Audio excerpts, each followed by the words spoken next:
They got the notification now. Oh, did they? Well, they should. Oh. Well, I'll post a thingy too, just to be on the safe side. I see I got mine. Yeah, okay. I don't want to hear myself talk. My voice is not the loveliest. That is for certain. Okay. But I actually do want to hear it. I want to hear it. It's not doing the thing. Why for do it not do the thing? Copy the link. Paste the link. Okay, well I'm just gonna Test, trust test, it. test.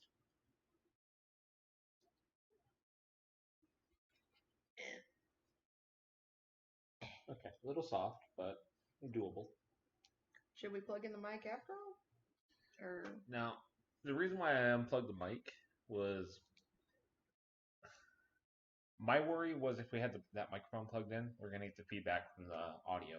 oh, That might be better for something if we had headphones. got ya. I see. Kind of like how when we first plugged in the PS4, Mhm. how we got that like feedback loop. Mhm. I don't want that to happen. It's like them hearing the audio from the us as well as the audio from the computer itself. So they get like this weird echo effect. Okay.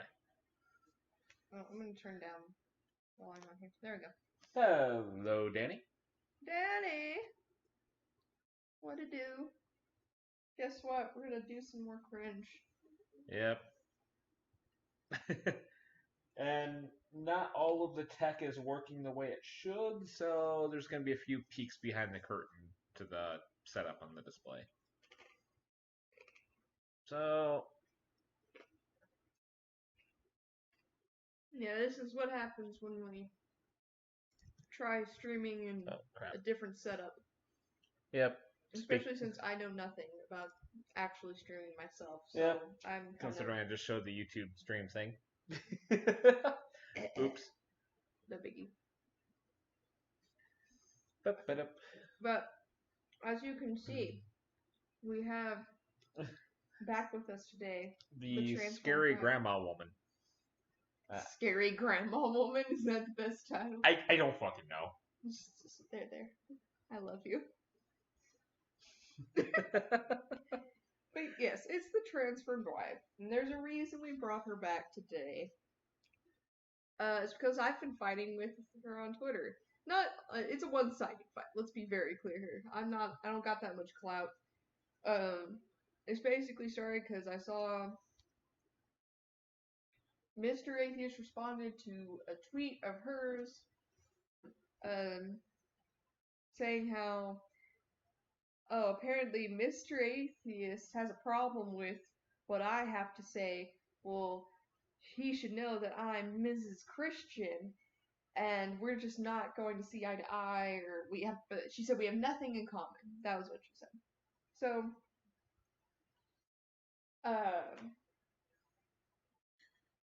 I saw this, responded to that tweet, fell down a rabbit hole, responded to more tweets, and when we were trying to think of like who should our target be for tonight's stream, who should we talk about? I'm like, well, I've already got her on my mind today because I've been looking through stuff. Let's talk about Transformed Wife and we can kind of go from there. I know we've also been seeing more of our favorite little anti-hop turf. Yeah. And so we may come back around to her at some point tonight, just because we've been seeing some of the comments on her. But I figured we'd start with this person because. Yep. Besides, Sarah has started learning the wonderful nature that is poking people. Oh yeah. No, this is not something I'm very used to, generally speaking. If you go through most of the Chaotic Neutral Atheist Twitter account, most, and by most I mean the vast majority of all tweets from us come from Storm. And then there's this teeny tiny itsy bitsy little percentage that is me. Isn't that much? That was cute. Oh, Thank you. Shut. But okay. Also, Slave you paint. need to tell me about the makeup later. I want to hear about your new slave paint. But I actually got some today.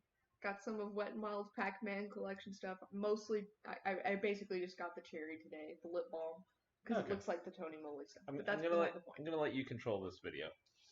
I'm in control. That's scary, Especially with you drinking, right? right? I'm only on beer one so far. We're good. Yeah. And how long is this stream gonna go? We don't know yet. Exactly. We're gonna find out. All right, but we'll see how this goes. I turned her up also. Oh, good. Because she's very quiet. Yes, she talks very softly, very soft spoken, which is kind of what you would honestly expect for someone who believes in ultimate submission to male authority and God, who is effectively in her eyes be male authority, because the assumption is that that God is male. I can't talk today. I swear I've only had part of a beer so far. The assumption is she always submits herself to the big dick energy. Are we gonna classify that as big dick energy, though? I mean, even if it's imaginary. Yeah, that's what I mean. It's more like it's imagined big dick energy. Because I'm like, let's be real here. She ain't bowing to the real big dick energy. If we're saying that she was like a fan of David Bowie, if she was an areologist, then yes, we could say that she bows to that big dick energy. And I wouldn't blame her because David the Bowie. area and David Bowie and the area. But yeah, so oh yes, I see that comment. Yes, the big dildo energy. All right, enough dicking around. Let's start. My name's Lori Alexander, and I just want to talk about commands for women to contribute financially to their households. Okay. There are none. I wrote a post about this recently, and many women brought up the Proverbs 31 woman. But if you'll notice in Proverbs 31, there isn't one command for women to contribute financially. If there was, that would mean that all the women... Proverbs 31? I think so. Just for laughs. I guess since you're looking that up, I'll go ahead and say right now.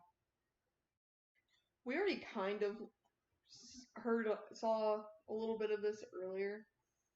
It didn't click with me until now that this was the same video, even though it really should have. Yeah. I wasn't completely paying attention throughout Mr. Atheist video, but I guess this is probably what sparked it all. That would make sense. But Mr. Atheist did do a video responding to this one. And I wasn't paying a whole lot of attention this morning. Normally I watch his videos pretty closely, but I was distracted. My attention span is rather short. What I did catch before was that effectively God does not say that women need to contribute financially to their household. Therefore, we should assume that they should not contribute at all to their household. Not that they don't need to necessarily, but that they definitely should not. Those two do not mean the same thing. So even if you're going off that as your argument, it doesn't make sense just purely logically speaking. I'm not sure how you get with you don't need to do this. You convert that to do not do it. It's not the same thing. Storm, you let your woman work, shaking my head. What do you mean lets his woman work? He don't let his woman do anything. His woman was doing this before he came round. Yep. And he was okay with it. And if he wasn't okay with it, we wouldn't be where we are now. Yep. I'd still be like lamenting in my cave. But like, it's ridiculous. And we may come back around to look at some of those other videos that I saw in the suggestions earlier, but they're not suggestions, but search, because we obviously looked her up to find the video. there was something about, it was a video titled something along the lines of to women who do not want to go to college.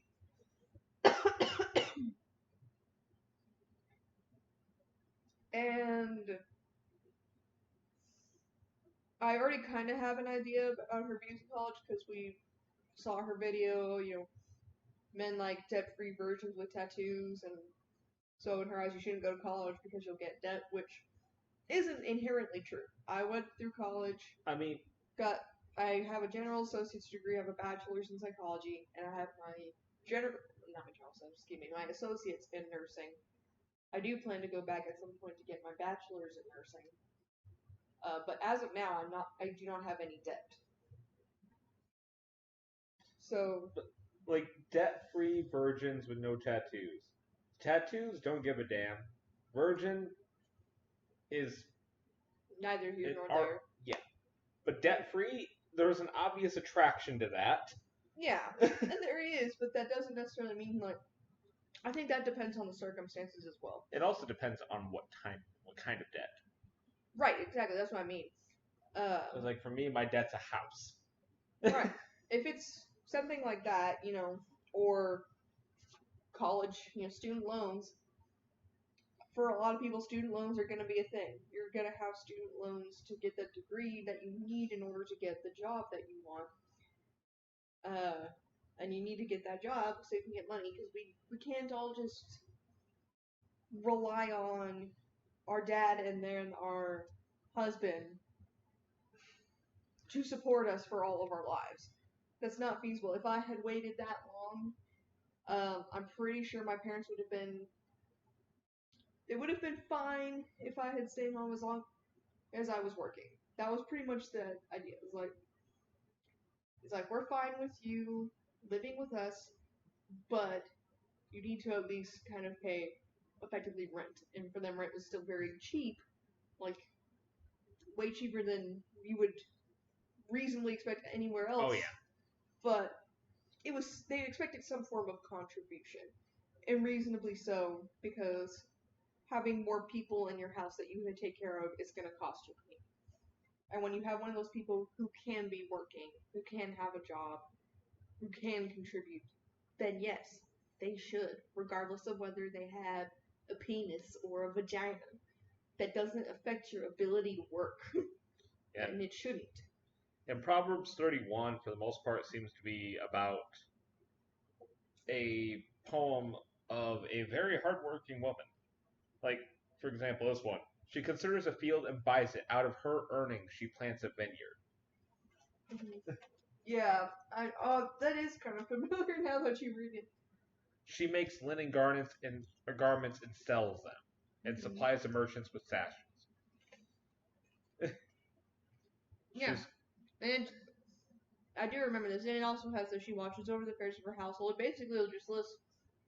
She does take care of the household, and she does all this other shit too. Like, she has the drive and the personality to pull all of this shit off. It says, Charm is deceptive and beauty is fleeting, but a woman who fears the Lord is to be praised. Honor her for all that her hands have done, and let her works bring her praise at the city's gate.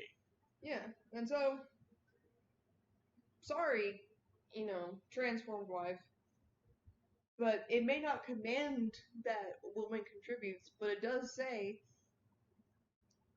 praise this woman for all the badassery that she does. She busts her ass to take care of herself and the people in her life. But wait, women are property? I don't know. It seems to be news to transformed wife and a lot of other Christians. I don't know, man. Well, why am I putting that in quotations? Oh. Let's just keep going. Let's keep going. Now that you've looked that up. Yeah. Women who weren't contributing financially to their homes were sinners, were sinning, and they're not. There isn't one verse in that whole entire chapter that actually commands women to contribute financially. And if there was, wouldn't you think that Paul or Peter or one of the New Testament writers would reiterate that point and say that command women to be, to contribute financially to their households. Well, there isn't. In fact, Paul tells us that younger women are to be keepers at home. And then later, when he's talking to the widows, the young widows, he says the young women are to be guiding the home. The older widows, he doesn't tell them to go out and get a career, find ways to make money at home. He tells them that he tells the churches that they should be supporting the older widows over 60 if they don't have any family. But first, Wow. That's fine and dandy, Miss Lori, but So just because, I'm sorry, you're making an assumption. This is what this boils down to thus far. Because she's making an assumption that, well, these people over here didn't say that women should be doing any work outside of keeping their home, therefore they shouldn't be. But you have example in your freaking Bible, so this is definition cherry picking. She's dismissing an entire passage of a woman being just awesome and being praised for it in the Bible. This is cherry picking. Whenever you say, oh, I live my life by a biblical standard, then you look in that Bible and you see something that you don't agree with, and you're like, you find a way to circumvent that. You say, well, but Paul didn't say it, so it doesn't count. She's going to live her life according to the words of 2,000 plus year old misogynistic fuckers. Screw that. Maybe those 2,000-year-old misogynistic fuckers are right. But the fact is, they never said that you shouldn't work outside of the home. They never said that. They said they should be keepers of the home. That doesn't mean that they can't work outside of it. That's the whole point. She's right now backpedaling to the point where she's alluding that, yes, it's not telling you to do it, but it's also not telling you not to do it. It's like a lot of her previous videos are more of, well, the Bible says not to do this. And now she's saying that you shouldn't do it because the Bible doesn't tell you to do it. So basically, you can't even say that the Bible doesn't explicitly... The Bible has to explicitly tell you to do something in order for it to be okay. That doesn't make sense. It just said, let this woman be praised for her works, for all that she's done. Which included, but wasn't definitely by no means limited to, working at home. And working at home is important. No one here is saying that women should not work from home. If that's what works for your family unit, go for it. That's fantastic. That's great. That works for some people. It doesn't work for everyone. And for some people like me, currently, I live on my own. And I would not be able to do that unless I was, working and paying for myself. I wouldn't be able to be living at home and not be working and paying for myself. I'm sorry, the world does not work that way. This isn't reasonable. That is not a reasonable expectation. And if you think it is, as much as I hate to use this term, this is coming from a place of privilege. Because that's not going to work for everybody. Not everyone can do that. There are people who come from lower income families who have to work from a young age in order to help support their family so that they can eat, so that they can survive. I'm sorry, but your theory on how life should be lived is not reasonable. First and foremost, the families should be supporting the older widows, and then the churches. But there's nothing about them going out, having a career or trying to make money from home. And that would have been a perfect opportunity for him to command that women do that. And then people have asked me, well, what about commands for men to be the providers, to contribute financially? Well, it starts off at the very beginning of the Bible after sin, and God tells the man, that the results of the sin for him would be toil in the soil all of the days of his life. He would have to work hard. And then in the New Testament, we're told that it's worse for a man who doesn't provide for his household is worse than an infidel. He's worse than an unbeliever. Men are to be the providers of their households. And this is why God tells women to be keepers at home and guide the home. Older widows are to be known for good works, for teaching the young women, for showing hospitality, for washing the servants' feet. Nothing about making money or. All right. I'm sorry. Let's talk about how this is not a reasonable expectation. And I already mentioned the whole issue if you have a low-income family. What happens if you have, say, a family unit just as you would prefer it to be, where the woman stays at home, her role in this family unit is to keep the house in order, take care of the kids, maybe take care of, like, paying bills, stuff like that. And the husband is the one who is employed and earning the money. Okay. What happens if husband loses his job for whatever reason? Whether he's fired, whether he's just been laid off, something happens to the place where he works, where he's out of job. What the hell are you supposed to do in that situation? What happens if you're in a situation where he cannot? If you want to charge your phone. It's fine right now. Okay. I'm sorry. It's not always easy for everyone to find a job. It takes time. That's why it's really, yes, you can put away money for savings and stuff, and that can be really good for time, but, I'm sure this is the part where you would say, well, you need to trust in the Lord, that He'll provide. I'm sorry, the Lord doesn't always cover these expenses in a practical matter. You still need a job. You still need to get that income. And it may be that you may not be able to find a job that pays near what you had before. You may not be able to find a job that supports you like you need at that point in time. It may be that you need two people to work. It may be that it's easier for her to find a job than for him to find a job initially. You don't know. But by saying that, well, doesn't matter, she's the wife. She has to be the one that stays at home. That's a waste, honestly. I mean, yes, you need someone to watch over the kids. Put the kids, to have the kids be watched by a friend or, you know, relative. It's like a grandparent or something until you can get back on your feet. If you can afford it for a short time, maybe use that money for daycare while the two of you both work until he can find a better job. But you're still gonna need something. Yeah. And also it's a transformed wife. Have like someone in her position could easily go work while she has one of her kids watch the other 10.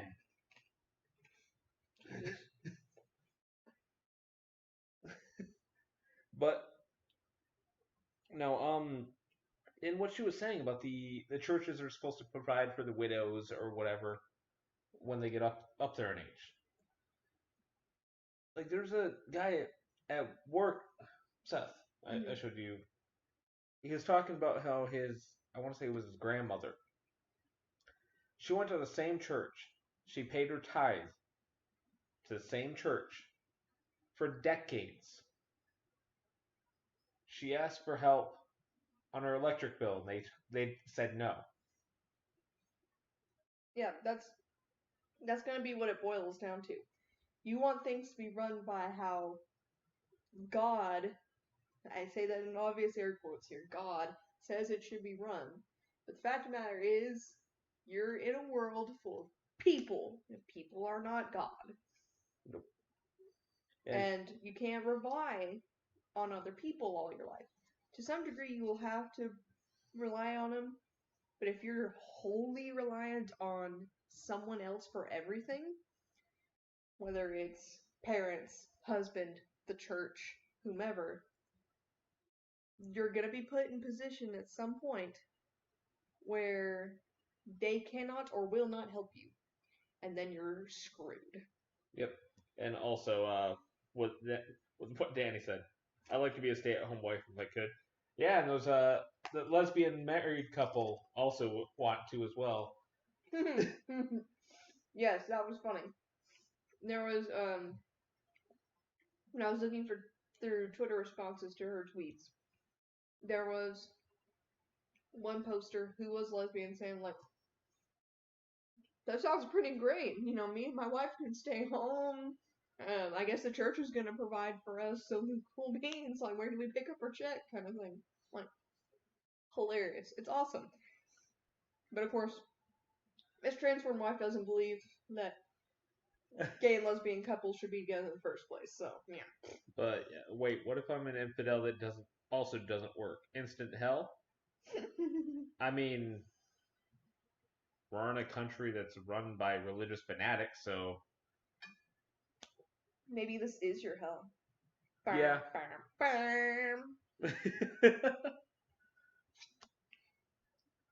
But I guess it's a forgiving hell. You still get your sparkly pink shoes. So Yep. guess it's not all bad. I mean, we got Trump who's being like basically propped up as and praised more than fucking Jesus is by evangelicals. Betty Bowers. Betty Bowers is the best. Oh yeah. But her video about that was All right. Should we keep going? Let's keep going. I don't like her. I don't either. Let's keep going. Or even trying to find a little cottage industry from home. Now, I'm not saying there's anything wrong with that, making money from home. And the Proverbs 31 women did make some money from home. She sewed some things and sold them to the merchants passing by. She bought one field. Doesn't say whose money it was, but her husband was the king. He was known among the elders of the land. So it wasn't like she needed to make money, but it was just showing that she was very productive, a very productive woman. It was over the span of her whole entire life. She had 8 little children at home. I'm sure she wasn't doing all of those things. There was different times in her life when she was able to do those things. And it's just a make-believe woman. There's no commands, but many verses in that chapter are good examples to us to follow. Working hard in the home. She was known for... Did she just say that was a make-believe woman? How do you know? Okay. That is another point that needs to be sorted out in terms of the Bible. Because this is something that... First off, she's diminishing that woman's work and then saying she's make-believe. So is she admitting part of the Bible is make-believe? I mean, okay, I understand that some of the Bible says, like, oh yes, this was a parable told by Jesus, and that is outlined ahead of time. They tell the parables with Jesus as a framing device in the story. Cool, whatever. But just on that first part of, oh, she was fictional, she was make-believe, how this is an issue that is part of the reason why we have a shitload of denominations in Christianity who all can't decide on how to interpret the Bible, is because no one's really sure where to draw the line of what are we saying really happened in the Bible, or what is just supposed to be a fictional story that we're supposed to learn a lesson from. Was Noah's Ark a literal event that happened, or was this supposed to be just a story that shows that we should have faith in God and He will take care of us, and also that He will drown anyone who goes against Him? I have more respect for the latter, for the record.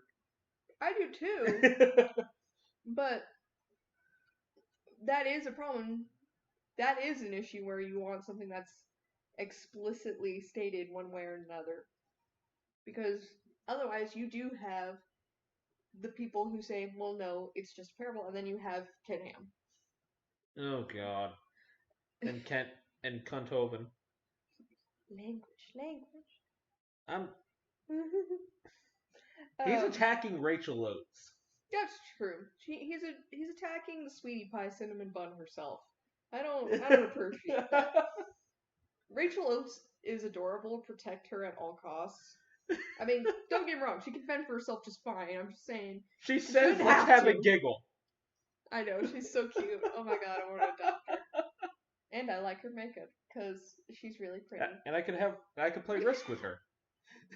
Yes, y'all could play Risk, and I would watch as I suck at it. I mean, but anyway, Old Testament God is a fucking savage. New Testament God is a kind of a bitch, which also goes to show one other thing that a lot of people don't want to admit is that shows that the God of the Bible either changed or is not the same person, not the same figure. Maybe it is his alter.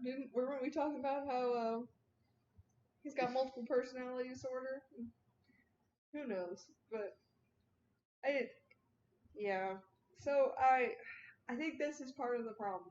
I do think that it is an issue that we have to, that within Christianity you cannot tell for certain one way or another with a lot of these stories what is supposed to be considered what is considered literal and what is considered to be a parable, unless it is outright stated. And Jesus told this story to the people, blah blah blah. He was speaking with his disciples, that sort of thing. Which is where some people do get the argument. Well, see, these they said it was a parable, but these they didn't say it was a parable. They just said it happened. So this is the literal stuff, and thus we have Ken Ham. Leaving off that subject, the other issue we've got here, beyond that, is if it is literal or if it's not literal, either way, we're praising this woman for doing all those things, and she's like, "Well, I doubt she did all those things at one time," or I doubt this one. Even if it was just these are all the things she did throughout her lifetime as the wife of a king, as the queen, she still did all those things, and she was still praised for all of those things. Yeah. So how is that still saying, but other women shouldn't do that? It never says that. This is an assumption that you are making based upon your beliefs on how things should be. This is no longer at all based upon a biblical standard. Yep. And if you want to take a lesson from it, the lesson that I would take from that story is that if you have the drive and the means, you should do this. Mm-hmm. You should do more. I think that's probably one of the best examples for women from the Bible. Honestly, like, if people are going to look to the Bible for, inspiration of how to be, that's a good example. Like, this woman was praised for busting ass. Whether it was throughout her whole life she was doing all these various things, or she was doing all these things at one time. Doesn't matter. She did them all. She saw something that needed to be done, and she did it. Yep. She saw something that could be done, and she did it. And so, you're saying, well, that was different. That, I believe, is what we call special pleading. Yeah. And does nothing to help you. Pretty much. Jesus. Looking well to the ways of her household and not eating the bread of idleness. We're all to work hard at home and not eat the bread of idleness. We're not to sit around watching TV, just dawdling our days away. Our home should be clean and tidy. We should be spending a lot of time training and raising, disciplining, loving our children, and being helpmeets to our husbands. Okay. I need to pause right there, because that is something that I hate, is when people say we need to train our children. Train, discipline. Like, the only time you should be saying that you're going to train your children is if you're training them in, like, a skill. You know what I mean? Like, I'm training them to work in the shop because they're going to inherit the family business. Like, okay, cool. But typically when you hear someone from the radical Christian side of things use the word train when referring to their children, they're talking about the sort of thing that what was her name? The Rachel Oates did videos on her, like the woman that threw rocks at her husband. I specifically remember that video. I don't think I've seen that one, but oh, it's so good. But the point is, like, the training thing was like you train them to obey you specifically, and then it specifically would talk about like punishments throughout the book. So like when they're this age, you use a switch, which is just a branch. It's a branch from a tree that is a certain size, and you whap them this hard in this area. And when they're this age, you whack them this hard in this area, and you train them to make sure that they are obedient to you. And don't get me wrong, there is to an extent you do want your children to obey you, because there are going to be typically in this sense it is for their protection. Whether it's like when you say don't run in the street, you want them to not run the street so they don't get hit by a car, or do not hit that other child because they're going to hurt that child, and also this is going to affect them negatively. They're going to learn wrong behaviors if you don't correct them. And that's instance I understand. But I'm like overly suspicious now whenever you hear a Christian evangelical say that they're going to train their child, or you need to train your child, as opposed to you need to raise your children. Okay. Which is what typically when you hear people use that, they're talking about what we would expect when taking care of kids.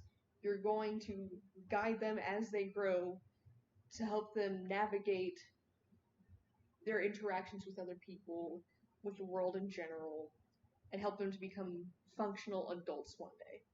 Can I insult? You may insult. Go on. Hearing the word train come from people like her, when they have litters of children, I expect them to say train when they're in the expectation of like a dog having like a litter of puppies. See, okay, I will say I'm not completely comfortable with that insult. I know personally people who have lots of kids, like 6, 7, 8 kids, and they're the best people. They're the chillest parents, legit. Like, and their kids are the most well behaved. Their kids are so nice and sweet. Like, because they had a lot of kids, but still raised them. They didn't train the kids. They raised the kids. And for real, like I have in mind a specific family. Like I've had direct interactions with these kids where like they came over to visit, came over to swim and also, stuff. Hi, Rook. Oh, hey, Rook. And also, hello, other ghost, because we went from 4 to 6. Welcome to the stream. Feel free to comment. Join our rants and tangents. Yep. Yeah. Not really conversation today. We haven't gotten to the point of conversation yet. So far, it's been Danny, who has been helping to keep things alive. And yes, that bread of idleness can be very delicious. You need a break every now and then. I like to think of it as a cake of idleness. It's really quite nice. But anyway, no, there's nothing wrong. What? Oh, I don't know. There's nothing wrong with having a lot of kids, provided that you take care of them appropriately. And like that family I'm thinking of, they take great care of their kids. They're super sweet, and they're like very chill. These are not like the overly strict parents, like your helicopter parents that we do not allow any TV. We do not allow this and that. They are never allowed to have any sugar, and they're not the people that just allow complete chaos. It's a perfect balance. Like I know for us, I would like to. This might be me being idealistic, but I would like to have our children have the freedom to be themselves, but also have the expectation that there are going to be some times where there are some points where we need them to listen to us without an explanation right then and there, with the expectation we will explain later. I don't think that's unreasonable. I think that's just going to come down to setting it up early on. Right. I think that comes down to explaining as much as you can once they're old enough to understand. Obviously in some cases you can't, but in that very moment, when you can, explain it to them later. Treat them like if they're going to be exposed to something and you're going to tell them why they can't do this or why they need to do this, you should be able to explain it to them instead of just say, just because I said so. Let them be kids for as long as they can. Sure. It's like, my father didn't explain the full extent of why they got a divorce. Mm-hmm. They got divorced when I was 1. He didn't explain the full ramifications. He didn't explain the full reasoning behind it until I was almost 18. Mm-hmm. Right, and I think at that point, like, knowing the full explanation, that makes sense to wait until that point.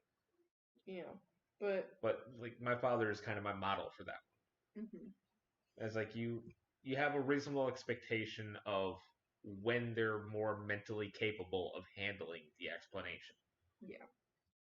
But either way, I just think I just have an issue. Obviously, kids do need discipline. I'm not saying that. I'm real suspicious of when training. They use the word train. Like, It's a full-time job.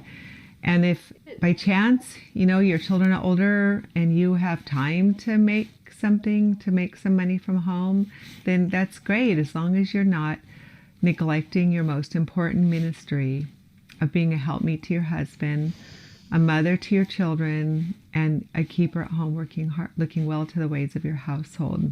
I was almost on board with her for 2 seconds there. Like, I thought she was going to take that and say, like, as long as you don't neglect your family. I'm like, totally, I agree. It's like, you shouldn't neglect your family, whether you're a stay-at-home mom or whether you're working or whatever. But I got one big problem with what she said. Okay. Let's do a hypothetical with us. Okay. We have kids. Sure. I want you to be loyal to the kids before me. She said the husband before the kids. Okay.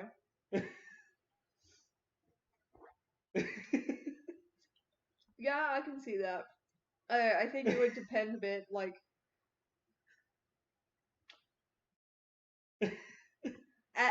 okay, depending on the situation, if we're saying, like, while they're just kids, if there was some issue where I needed to choose... reasonability. Right. If there was some issue where I needed to choose them over you, then I can see that when they're, like, kids. I don't know. But, yeah, I get what you're saying. I don't think it should always exclusively be you pick the husband first. Because sometimes there will be situations where that is not okay.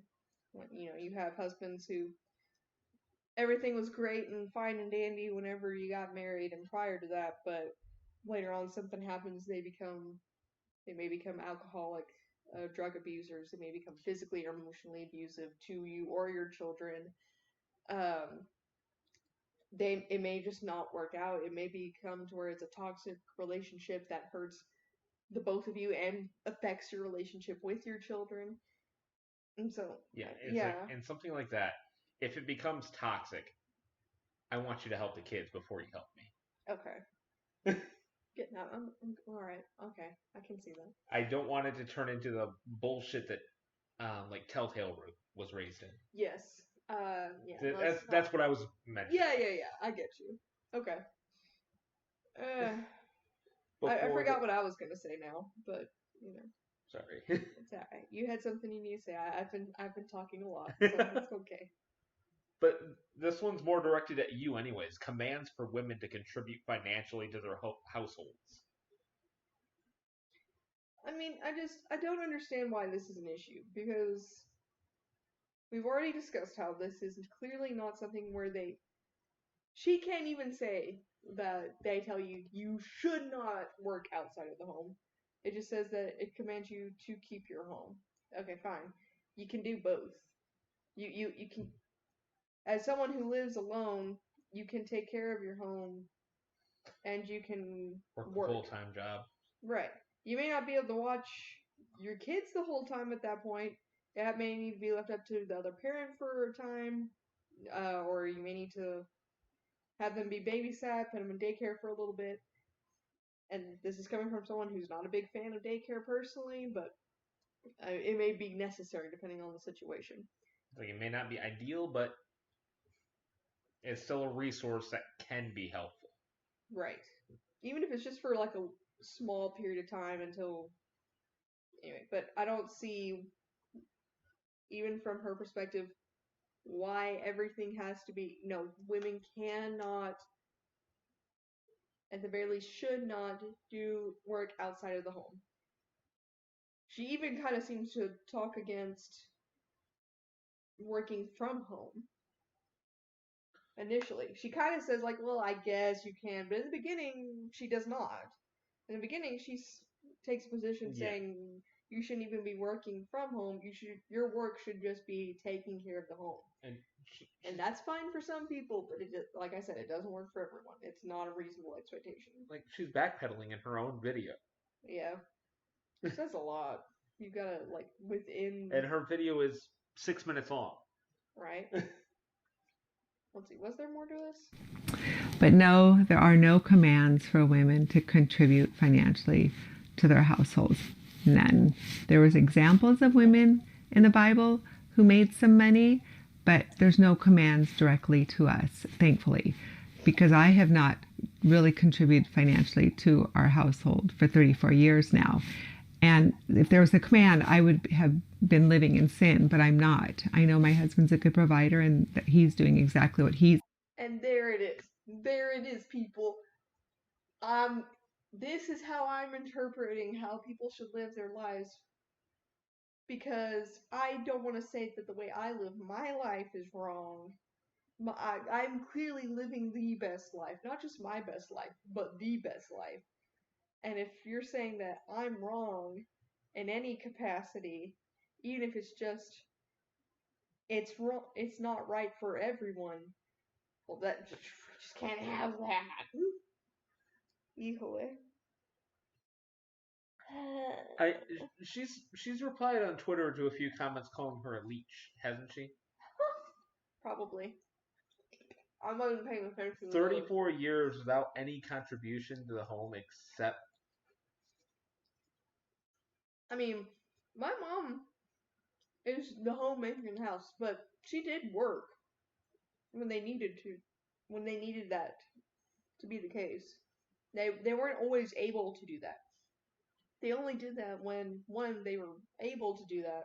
They were in a place where they could, reasonably speaking, financially speaking, but also because it was an agreement kind of that came between my parents, where basically my dad started his official career, and the conversation was essentially, if we both are working with me having this career, we will hardly see each other. And also, we're going to be moving to a new place where we don't know anybody, and neither one of us is comfortable having the kids be babysat. That is wholly understandable. Right, because there wasn't a whole lot offered where I lived during that point in time. And my parents didn't know anybody. So effectively, they would have been forced to just leave their kids in the hands of strangers without even so much as a good recommendation from a friend, because they didn't have any friends around there at that point. So that, and they would hardly be able to see each other. They preferred that, he would go on with his career and, provide financially overall. And while she did do a couple of jobs here and there, like she did like some subbing at school and stuff, overall she stayed at home with us. Because that was what worked best for them. And never, with my parents being very much Christian, and very conservative. Never have they put down a family who could not do the exact same. Because they've been in a position where they knew that they couldn't be where they are now. They were not always able to do what they're doing now. And they understand that's not something that they should expect everyone else to do. Or put down other people for not doing. It'd be... And yes, it does sound very gold digger like Rook. Yeah, pretty much. But I know on another angle on it, it's like with us, we have kids. Your job is more important than mine. You do and you will make more than I will. Jesus Christ, I'm so sorry. Plugged it in.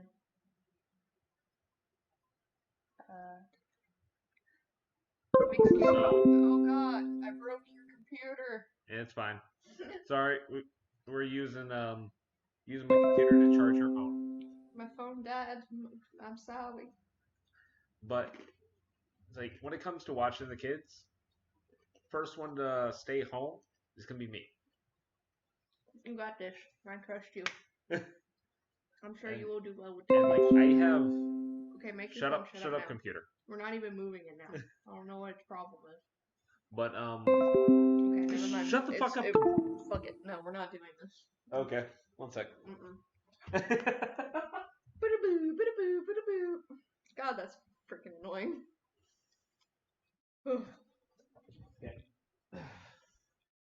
Sorry about that, everybody. There's my fault. Is that long enough? Shit, no, it's not. Yeah, it works. Don't worry, I got this. No worries. Check this out. We're gonna do some finagling, some rearranging. It's gonna be all right. Yeah. Oh, this. What the fuck is happening? My ears are now bleeding. I am sorry. That was my fault. I apologize. And also, yes, I that is my reaction too, Danny. Storm to stay at home dad. Storm was so cold. But no, it's like I'd probably end up it's like I might just end up streaming more often for that one. There you go. But at the same point, it's like I have a good example to follow. It's like my father's been my father only just recently got a job again. And he'll admit himself, he's been Mr. Mom for the better part of 13 years. Alright, let's finish this video up. We're almost there. Oh, why did you hand it back to me? I was digging for chips. Okay. Sorry about that. At least digging for chips and not digging for gold. It's called to do, and I'm doing what I'm called to do. So women, don't feel guilty if you're not contributing financially to your home. Your value and your worth isn't how much money you make. As you're investing your life in your husband and your children, you're storing your treasures in heaven. This is a ministry the Lord's given you, and it's good. When you have company in your home, showing hospitality, when you're helping those around you, when you're helping young mothers, bringing meals to them. All of those are what you're called to do, and it's good. It's good. Okay, that is a good thing, but that's not what you were talking about earlier. The spin you're trying to put on this at the end is not the message you were preaching in the beginning and in the middle. Yeah. You went from, this is how women in general should live their life to, well, don't let other people get you down for living that stay-at-home mom life. And that's the thing. The vast majority of us, I'm sure there are some people who put stay-at-home moms down. And yeah, that's pretty shitty. It is a hard job. But majority of us, myself included, we're not putting down stay-at-home moms. It's important. We're saying that no one should be forced to live their life exactly the way someone else says they should, just because they say so or because a book says so. That's not reasonable. Yeah. You act like you're the one being shamed for being a stay-at-home mom. People are not attacking you for that. People are arguing with you because you're saying this is how everyone else should live, and if you're not living that way, then you're living wrong. You are being the person who is being critical and is putting down other women and other family units for not living the way you want them to. It's not the other way around. So don't try and spin it that way. That is completely disingenuous.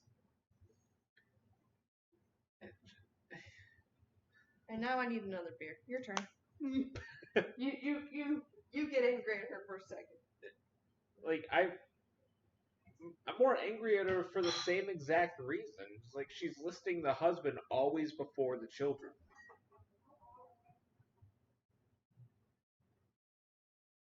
Like, this is the kind of person that would create the environment that fucking, using Telltale again, create the environment that he grew up in. Like, I'm not saying, I don't think you're saying that either. Neither one of us is saying that you shouldn't be loyal to your spouse. It's just their loyalty to a point.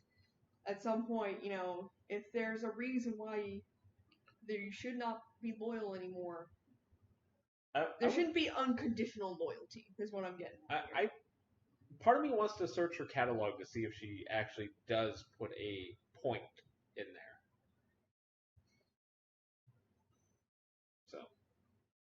So ready to get the rest of it? Yeah, I guess so. Let's do it. Who's making my sandwiches? I guess Rook. You can talk to him about that. Bitch, make your own sandwich. Equality. Calm down. It's good. Alright. Yummy. Sorry, push the Be content. Making money was just to support mothers at home, in the children, raising the children. It's not to find your value and worth. Men who don't work and provide, if they're able, are in sin. They are called to be the providers of their families. But we are not. Our job is in the home, taking care of our families and those around us. That's right. Fuck you, stay-at-home dads. God damn. Okay, all I can say is, fuck you, bitch. Damn. Like, that's... Ooh, she tried to, spin around, and then she just came right back. It's like, kind of trying to, passive-aggressively bring down women who don't work from home, and then just went straight for the, no, just fuck all of you men that stay at home that aren't providing. So I get it. I get it if there's, a deadbeat dad kind of situation going on, but shit. There's no consideration for that at all. So enjoy your time at home. Love it. Love what God's called you to do. Because I have found that it's the best thing on earth. Talk to you later. Bye.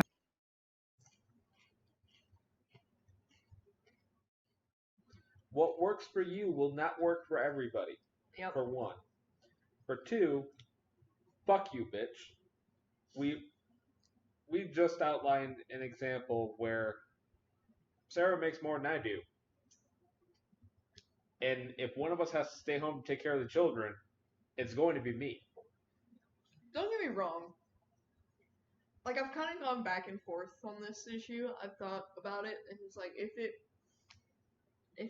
if situation changed, if it came down to it, I'm not flat out against staying home with kids. I love kids. Obviously I don't have any right now, but Mike has heard my many stories of me being with kids. With my brother that I have now, who's just a toddler, around kids that I've taught lessons to, that I've tutored, babysat, yada yada yada. I love kids. I would be plenty happy staying at home with my kids. But that said, Storm and I have talked about it, and at this point in time, I am the one who has a career that pays a good bit more. It would be You're in a much better position. it's more stable and reliable, and it would make more sense financially for me to be the one that financially supports us. So if we were choosing one or the other, that would make the most sense. And it's like, could it change in the future? Yeah, Yes. absolutely. I would. But we're also open to that possibility. Right. The thing we're not open to is saying, I need to stay at home because I got a vagina. That's ridiculous. The two do not follow. That. Storm, the stay at home, caring for the kids and raising them, should be training them, SMH. I mean, I'll be training them. I'll show them how to play some games. Somebody's got to play Risk with me. Nobody else wants to. That's right. Drag the kids into it. I'll let you guys play it. That's funny. Oh my word. The training thing is also funny because now when I picture that, I also picture because I think I picture the same thing that Rachel Oates mentioned. It's like when you hear train, you think of training your dog, train him not to scratch on the door. That's where I went early. Yeah, I'm sorry. Yes, and I know you said that too. But so I'm picturing like with cats, because I also heard the expression trying to get kids to go somewhere. It's like herding cats, which is kind of true. Yeah. I'm just picturing someone you going after with a squirt bottle, you will get 2 cookies. That is all the cookies you need for the day. I would do that anyways, just because that'd be hilarious. It would be hilarious, actually. But maybe not every time. As Rook says, raise them on D&D. Raise one of them to be a dungeon master. I would love to raise them to use their imagination and cultivate it. Problem solving skills. That's another thing that it teaches. Dungeons & Dragons is good for coming up with solutions to problems. Yeah, and I was raised with a bunch of mind puzzles. It's stuff like that I would love to teach my children. My grandparents taught me how to play chess and Risk when I was like 5 or 6 years old. Oh no. I'm sorry, I'm laughing with my grand because I'm laughing my ass off. God damn it. Rook, when our kids play D&D or Rook meditates on moves, my kids will be fucking Okay, it's funny, and the reason I pointed this out to him is because we have a similar joke. It's fuck druids, don't date druids. Druids are the worst. We were looking at the spell cards. We were at Barnes & Noble. They have Paladins, Rangers, Clerics. Druids. Fuck that. Nope. Hell no. Oh, hell no. Don't raise your children to be druids. Druids are useful. I would dual play with a druid, just because that druid's going to be my ranger slave. They're the target. You send them out for recon. It's yep. That looks fucking dangerous. Druid, go forth. I wish y'all could see what I'm doing. I kicked the druid. Imagine it. It was my imagination. I'm sorry. I'm gonna stop talking for a second. Actually, if they have a bad day or if they have a problem, have base a one shot on it and teach them in a fun way. That's adorable, and I love that. That's a fantastic idea, Rook. We may steal that idea. Legit. That is too sweet and awesome. But still, is wanting to raise your kids to use the brain, use the gifts that they're going to have. Mm-hmm. Try to cultivate things that. Alright, I think we should find another video. Before our tangents, 4 more tangents.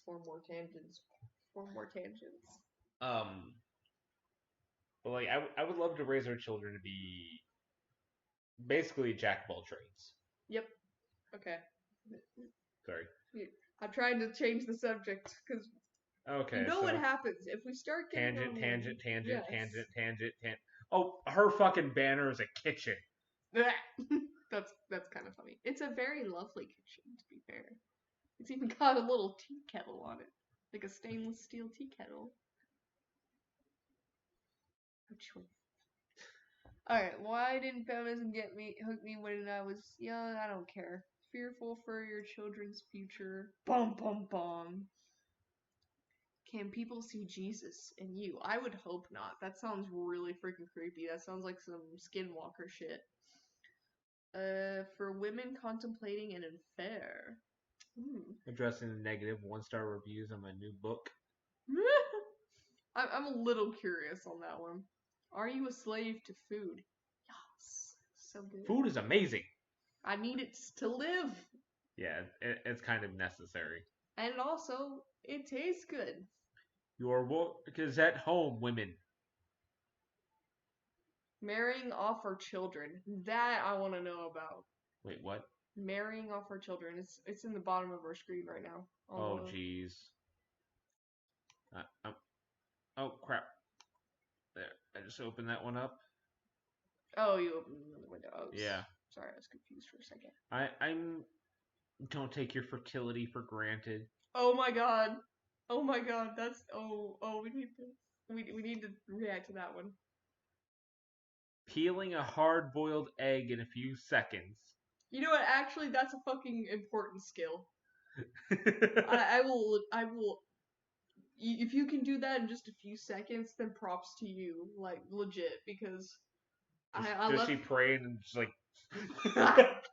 No, but seriously, like taking the shell off boiled eggs is a pain in the ass. Like trying to get it like in a way that doesn't take up a ton of time and doesn't take away like half of your freaking egg, like attached to the shell. Yeah. It is a skill. Keep Although I'd rather learn it from my and grandma. tidy with little ones. Don't be a prickly mother-in-law. Too late for you, my friend. I'm thinking you're already up there. Go see the movie Unplanned. Haha, go fuck yourself. Don't see that movie. That's a bad idea. That is a movie that is based in misinformation. I am still getting people replying to me every now and again because how I poked there months ago. Oh my word. I'm sorry. Look, listen. This is just advice to anyone. If you have strong opinions based upon a single movie, all right, if you're using it as evidence for your position, then that better not apply to real life. I'm gonna be straight with you. Even if it's a documentary, I learned not that long ago that documentaries, and this is something I found very interesting, documentaries do not have to be completely true. Yeah. Documentaries are effectively supposed to be like persuasive essays. Pretty much. That doesn't mean they have to be like non-biased or present you with the best representation of the facts. They don't have to do any of that. They exist to represent a point of view. It is effectively just a visual persuasive essay. So, and if you're basing a fictional movie that's based on a true story, heavy air quotes there, if you couldn't insinuate that. That is not a good decision. Because anytime you see that, it means next to nothing. Like, I remember they had there was a horror movie, like, years ago. I don't even remember what it was called anymore. It was something to do with a box. The whole premise for the horror movie was you open the box, bad things happen because the box is haunted. People are gonna die. You could probably look it up and find it. It was a weird movie, but it was based on a true story. Also, the only things that you could use to connect it at all was that a box was found and spooky shit started happening around the time they found the box. That was literally it. None of the events lined up at all. The way they came across the box didn't line up. The people who interacted with the box, that was changed. And that same sort of thing often applies to movies like this, like religious movies. That'd be akin to like calling Amityville Horror a documentary. Right. But, and even calling it a documentary doesn't mean anything in terms of its factual accuracy. And also, hello and welcome to Stream Cafe. Cool. Any of you guys try psychedelics? No, I have not. No, thank you. I'm a big weenie. I'm gonna just stick with alcohol. That's all. That's it. That's my cap. The only drugs I've ever taken are prescribed, and those are like Tylenol. Yeah, you're right. I think the most powerful one I've ever had was Norco. Mm-hmm. Which that's a good one. And that was like I had a stupid disease at the time, and I absolutely needed it for the fucking pain. You took it as prescribed. Yes. It was not I didn't even take all of it because the pain went away. Yeah. Yeah. So, no thanks, my friend. I'm good. I think we're all good. But her very first video that's here is Christian wives being obedient to their husbands. Husbands who are having an affair. That might be a good place to see if there's a point or the... I feel like we have such good material with the other two, though. I mean, I feel like those should be so obvious, even if she does have some controversial hot take on it.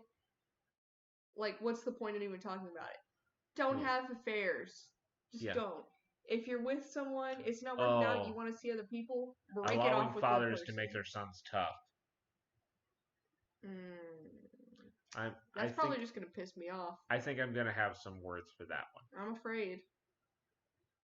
I remember that was one of the tweets that I responded to earlier. It was saying, like, that wives should not protect their children from the husbands. Or the sons. They shouldn't protect the son from the father, trying to make them more masculine. And, like, my whole response was just, hold on. What the fuck is being done to your sons or the sons of people you know by their fathers to make the sons more masculine that would make anyone feel like they need to protect the sons? Because if that's coming up, I am seriously concerned for the well-being of your sons. You as a parent, no one as a parent should feel like they need to protect their children from their other parent. And if they do feel that way, then something needs to change with that family. Yeah. The parent, something is wrong. That is deeply concerning. Wait. I only mention it because there was recently a published study out of Johns Hopkins that showed a single high dose of psychedelic is ultimately a conversion experience for atheists. Yeah, more info is needed for that one. Oh, I think I know what they're talking about. Correct me if I'm wrong, sir or madam. Okay. But the idea that basically, people claim that, you can feel the Holy Spirit moving through you whenever, they sing a song or whenever they prayed whenever they prayed for salvation, whenever they were baptized, whatever. Or the most common one I heard was during youth group, kids saying they went to church camp and they felt the Holy Spirit moving through them. They get like this high from it, and that high would fade once they got back. The idea was that you could recreate this high in a variety of ways, one of them being by taking psychedelics. Other ways of creating this high are also like just hearing music that you find to be moving. Yeah. I, for one, feel extremely moved listening to Muse and Ghost. And also just classical music. I also really like classical music. Very nice. I really like some Rachmaninoff. Very nice. But the point being that it's an art that's meant to evoke emotion. right.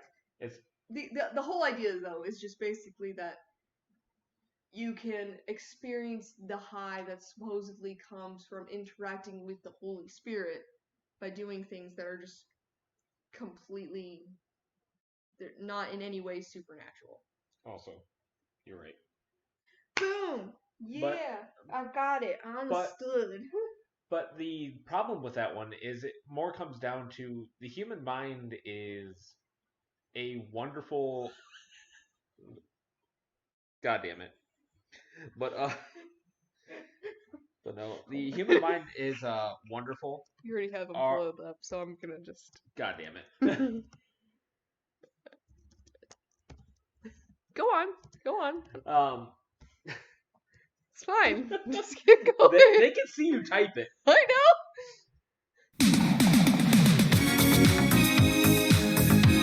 We're gonna get claimed. Fuck you! I want to dance. This song is amazing. But God damn it! I was dancing. God damn it. But okay, with the human mind, it's very easy to fool. Like there's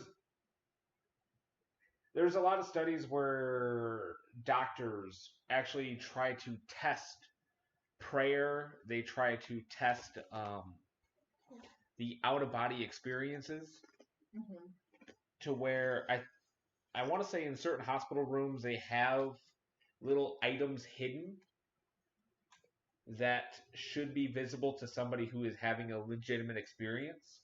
Right. But none of those cases have been proven correct. I wonder why. So it's more that your mind is losing grasp and it's wandering with what you already have in your head. It's effectively like having a dream. Yes. Your brain takes what you've seen in real life and distorts it in some way. Yes. Just like with a dream. Oh. And that's also the big thing is with what you just said, that it's common to all major religions. Also denotes the fact that there is no single one proof that is able to be found for a single faith over any other.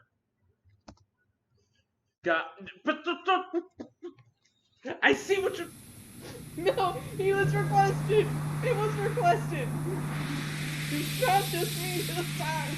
I know it's been stuck in my head ever since the episode. And she's had this song stuck in her head for days. And it's awesome. I'm not even actually tired of it. Days. Why did you cut it off? I didn't even get a couple notes. You cruel, cruel man. Why must you hurt me in this way? There's been tests on Tibetan monks and meditation, and likewise Carmelite monks. Professionals consider it universal phenomenon. But yeah, it's like when it comes to stuff like that, it's. God damn it. You robbed me of my moment. I'm upset.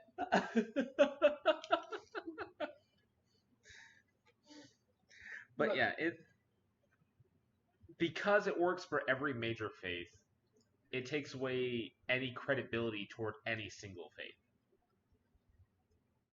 Alright, if you're not gonna let me enjoy my music, then we might as well move on to more Cringe. Yeah, but you're a cruel man, and I'm upset. Marrying off our children, don't take your fertility for granted, or the one that's going to piss me off. Let's save the one that's going to piss us off the most for until I've had more alcohol. Okay. That is my request. If you're not going to let me listen to music to cheer me up, then I'm going to need more beer. God damn it. And see, Brooke understands. It's freaking great. Never-ending story. Because of Stranger Things. All Stranger because Things is Stranger the Things. best. It is such a good It show. is a great show. That episode was God amazing. damn it! Hey, are you dissing? Are you dissing it? Are you dissing that part of the show? Are you? I feel like how is that part? I don't understand. It was one of the best parts in the whole show. Not just that season, the whole show. But okay, there we go. Hi. Someone on my Instagram asked me if I would make a video on how we married off our children. So I said, sure, I'd love to. Because I find it very heartbreaking that this generation, my children's age, are not marrying and they're not having children. So many of the friends and people I knew growing up, we were raising our children together. Many of them, their children aren't married, or if they're married, they're not having children. And it's just this generation, and it's probably going to get worse. How's that any of your business? I'm not hearing a problem yet. Right? As someone who has an aunt and uncle who they are married, they're a fantastic couple, super adorable. They do not plan on having kids, and I say, makes sense. Neither one of them want kids. They don't feel comfortable with the idea of taking care of kids. And my personal belief, if you do not feel 100% comfortable, well, I mean, within reason. I understand there is some like anxiety that comes with raising kids. Don't get me wrong. But if you're not comfortable with having kids, do not have kids. Because kids are human beings. And you do not want to put young developing human beings in a situation where they're not wanted or where they're being taken care of by people who aren't up to the job. Just not, it's not going to be what works for everyone. I'm sure that if my aunt and uncle had a kid, they would take great care of that child and would love them dearly, but it could cause some negative effects in their relationship, and just even the fact that they just don't want him. They just don't want a kid. And it's like there's going to be some point where that's going to have an effect. It almost always, from what I've seen, shows through whenever you have family who did not want kids and ended up having to have kids. Like, why is this not like charging my phone? Here we go. Like as a whole, yeah, less kids is not a bad thing, so long as it's your choice. Like if you want a big family, so long as you can support that family, more power to you. If you don't want kids and you want to just live, more power to you. But the fact that she sounds like she's already coming off is shaming people for not wanting to have kids, not wanting to marry. Well, and statistically speaking, it's a bad idea. If you have kids who are born into a family that did not want kids, if you have an unplanned pregnancy, that statistically puts that child at a higher risk of abuse. Yeah. So, because on some level, the parents are going to know that the child wasn't fully wanted. And that then might there's be a bad way to put it, but right. Well, and then it can bring up feelings of resentment. Like, I wanted to do this with my life. I didn't want to have kids because I knew that having kids meant that would take time away from doing the things that I wanted to do. And to some people, like the transformed wife, I'm sure that sounds selfish, but it's their life, and it's not going to affect the lives of someone who don't exist. Yeah, and it only becomes something that affects those kids if those kids are born in the first place. Otherwise, what does it fucking matter? It's none of your freaking business. I feel like I keep on going back to my dad's side of the family. Like my aunt was a good example for that.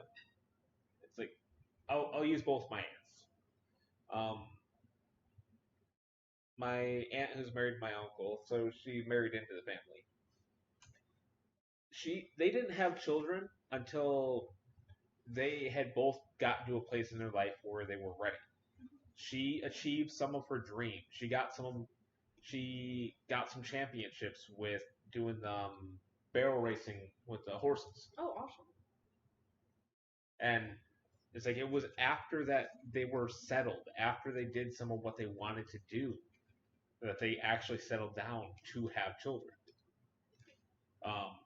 My other aunt, she married, divorced, and she's just traveling the country basically, just living her life, doing what she wants to do, being who she wants to be.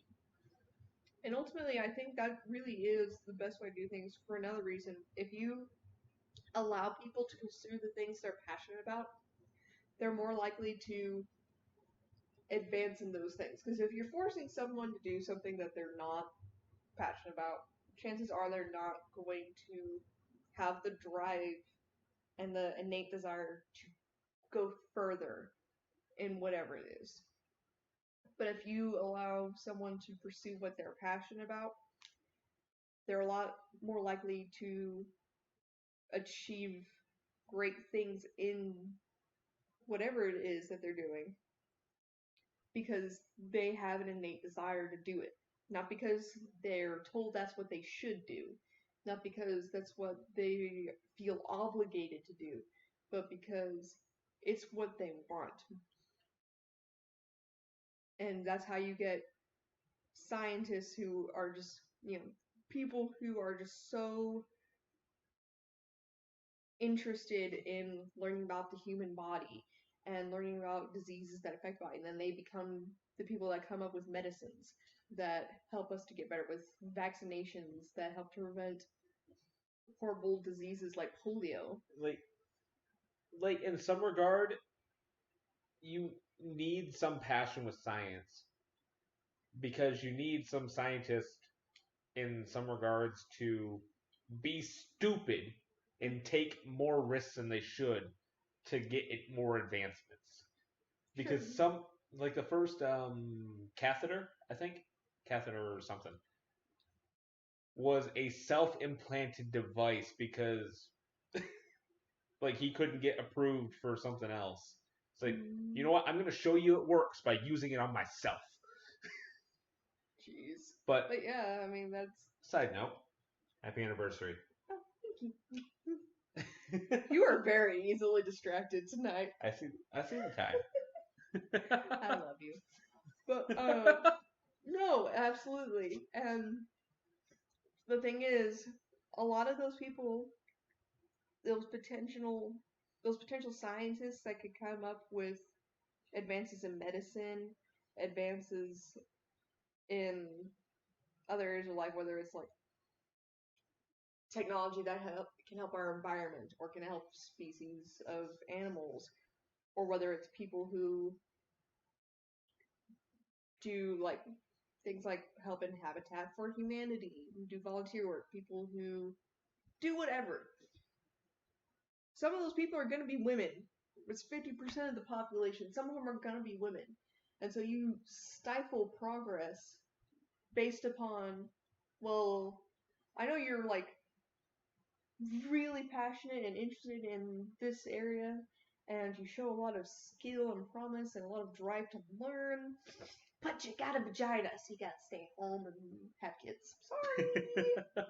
Not saying you can't have kids and pursue your dreams, but for some people do have to choose. And they understand that. They understand that they can't devote the amount of time they want to their other pursuits if they're also going to raise children. Yeah. And so they don't have children. It's not something they're particularly interested in, and that's fine. And also, it was like a son and daughter would be spoiled little princess. I can definitely see that. Within reason. Be reasonable. And all my aunts and uncles have kids, some shouldn't have. Exactly. Yeah, no, some people really just shouldn't have kids. That's true. You have people who... I've seen some people, they don't view having kids as they are raising adults. It's basically they almost view their children as just property. Pretty much. And they treat them just as property. Or some of them just don't treat them as anything. They're just completely neglectful and aren't really parents at all. They were pretty much just sperm and egg donors. It's like my aunt. My aunt's an amazing aunt, but I don't know how well she would be if she was suddenly had a child. Yeah. It's like her life works very well for her. We really got off. Tangents have tangents. We notice. Mm-hmm. We got a lot of mileage off of those first few seconds. Let's go. Oh boy. Because in my generation, we were all getting married and quite young and having children, and We see how that turned out. Go on. I'm letting that go.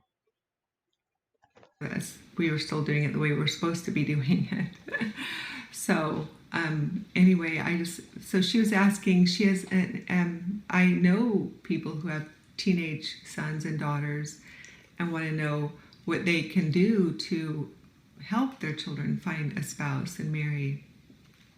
I always wanted my children to marry young. I didn't care if they married at 21, 22. I knew that. Wait, she said teenagers?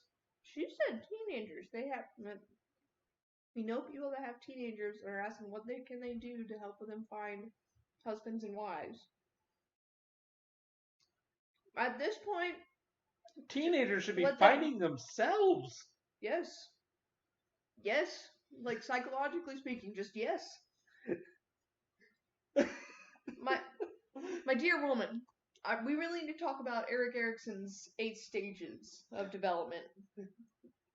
Because if you've noticed, during that stage of the teen years, there's each stage is a conflict, right? And it's the big one for the stage of teenage life is identity. So that was more right than I thought. Yes. I believe it's identity versus role confusion. The whole point of it is like, the teenage stereotype of like they go through the phases and everything. Yeah. That's actually, it's important to let them go through those phases and let them explore and figure out what suits them and what doesn't. It's not a phase, Mom. And sometimes it's actually it is. That's okay. But what's important is, like, whether it's a phase or not, just let them explore it. What parts of it are phases and what are not. Not even that is really what matters. What matters is just letting them figure it out for themselves. And I mean, as long as they're not doing anything that is actually harmful to themselves or others, it's important to let them explore all of that so that they can figure out more about themselves, figure out what they want to do in life, so on and so forth.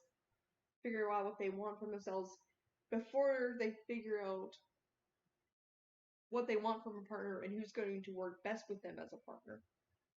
You can't expect someone to find the person they're going to spend the rest of their life with when they don't even understand who they themselves are. Right. Because if you don't understand yourself well enough to find someone who you're compatible with, at that point you're just pretty much going to be going off of either I'm so close to seeing this as like, are you shooting for arranged marriages here, transform wife? I mean, because it's either that or you let teenage hormones lead the way, which is not doesn't sound like what she's advocating for. No, which is granted not a good idea which either. Which means that she's probably going to be alluding more to arranged here. Effectively. Let's find out, shall we? Why do I feel that all 3 of these videos we picked are going to make us angry? Of course they are. That's why we picked them. Especially that last one. Don't act like that's not why we picked them.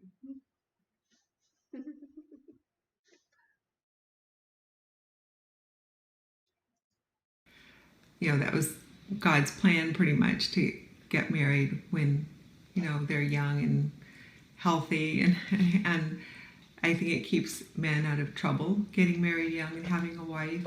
Instead That's Cite hilarious. your sources. No, it doesn't. No, it doesn't. That's just like the idea that being strict on your kids makes them better humans, makes them less poorly behaved. Either case, if there's something they want to do that you're trying to prevent, they're probably just going to get sneakier. That's usually more how it works out.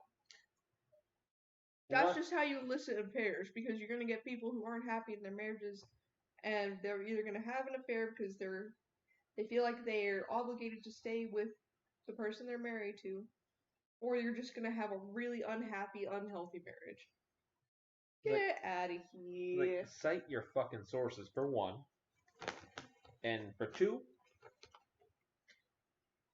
if you force your kids to get married, and let's say they have children, because that's clearly what you're advocating for, Mm-hmm.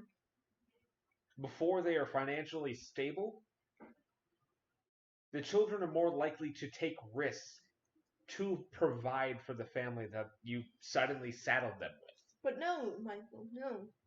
Don't you understand? They have to just trust in the Lord. The Lord will provide. Except when he doesn't. Yeah, just keep going. Just keep going. Give me that. I'll do it. I'll take it. Yeah, take that from me. You're in shock. You're moving. of all the stuff they're exposed to today with porn and everything, and the extended singleness, I don't think any of that's good. So I'll just go down, but finish that thought. My children didn't marry that young. Two of them were 24, almost 25, and the other two I think were 27. They're 26 or 27, but they were older. But they have to find the right one too. You don't want them just to marry at 21, 22 just to get married. You want them to get married because they found the right one. I know in the chat room there's a lot of women who married at 18, 19 years old and they're still married. They loved it. I'd have loved getting married then. I didn't want to go to college and get a career, but my dad wanted me to, so I did. And anyway, so my oldest one, it's kind of a little bit of a long story, and I'll try to keep them real short. But my best friend has a son, and he loves to come out to San Diego. So she called me and asked if he could come out, and he was bringing a friend. And I said, sure. And I was real sick at that point, so my sister went down and picked up him, my friend's son, and his friend.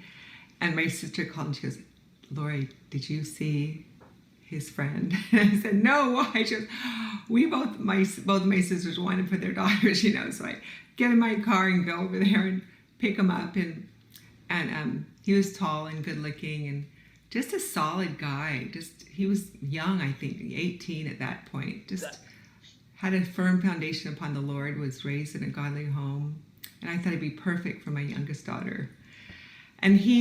Okay, now we can pause. Okay, for one, Stranger Things, she sounded like the Wheeler mother. Cougar. How she was just describing this person. I think that's important to note, too, but more importantly because you notice her qualifications were nothing to do with his compatibility with her daughter. They were based upon, well, he's a Christian, which that can mean... Firm foundation upon the Lord. Right, that can mean literally anything about this person. They may be able to quote scripture straight out their ass. That doesn't mean that they're a good person. It doesn't mean that he and your daughter have that they're mentally stable. Doesn't mean that the two have any compatibility whatsoever. It doesn't mean anything. So that was all you listed as your qualifications was like, oh yeah, we gotta set him up. Was he's hot and he'd be reading that Bible. Tasty. You could smell the thirst from here. It's really creepy, but anyway. And then he's 18. Like, excuse me. And setting up with her youngest daughter. I'm sorry, we need an age here. She's gonna be younger than 18. She's gonna be younger than 18. Yeah. Which is also creepy. I mean, I doubt that they got married If they right go at that down moment to still. If the guy is 18, so long as the daughter is 16 or higher. Regardless. I also want to point out that she said that her father wanted her to go to college. You are still in your rebellious teenager stage. You're just still living out your rebellion from your dad here. I didn't catch that. Yeah. Yeah, pretty much. Imagine that. She didn't like that her dad was telling her how she needed to live her life, and so she rebelled against him. I'm sorry, Miss Laurie. Isn't there something about obeying thy mother and father? But of course, he would just say like, "Oh, but she must first obey the Lord." Except when the Bible goes against her desire to not go to college. One of the 10 Commandments literally says, "Honor thy mother and thy father." Yes, but I just said she would just say that she must first obey the Lord, which is by their account true. Except she still doesn't completely follow that because she's all for shaming the woman who does all the good works when it said that you should praise her. And I mean, Matthew 7:1. How's that plank in your eye feel? really bad. Let's just move on. This is annoying. Yeah. Actually, my oldest daughter was gone dancing for a Christian ballet company in Mississippi at the time when he lived with us for about 9 months because he decided he loved it here and wanted to work here and live here. And my youngest daughter was still here, but she was going to the community college and wasn't around much. And they just didn't, there just wasn't, they got along, but, anyway, at my next son's wedding, he started pursuing my oldest daughter, and it was in May, the wedding, and then they got engaged. They started really dating because she was still in Mississippi and he moved her home.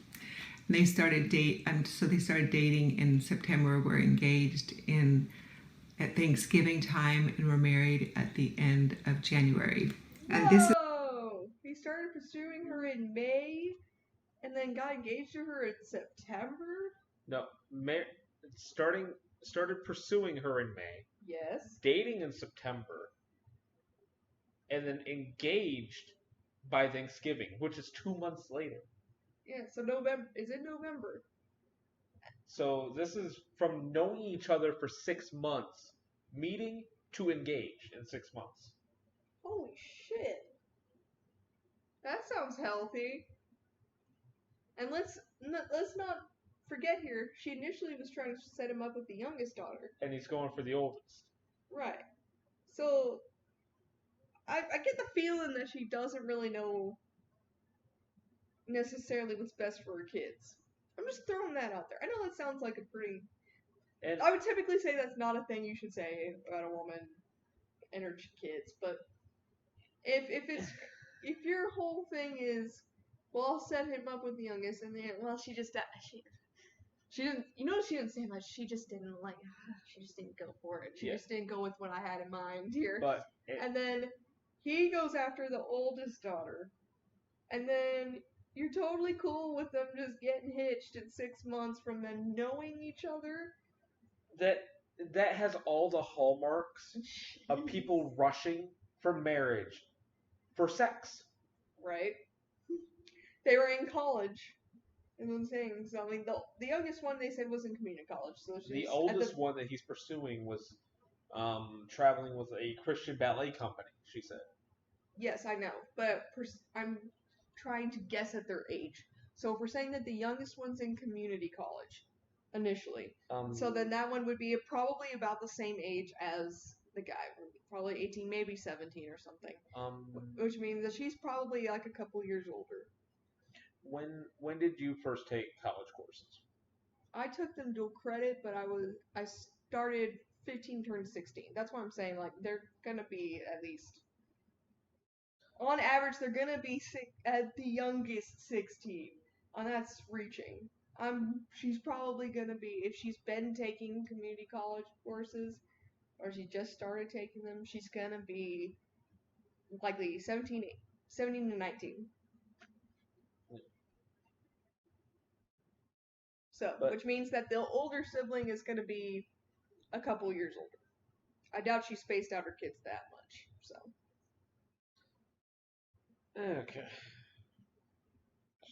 Okay.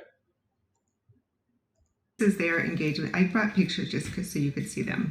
Here's their engagement picture. Oh, I probably should. These sit on my my refrigerator. All of them. Just when they were, they've been married 8 years now.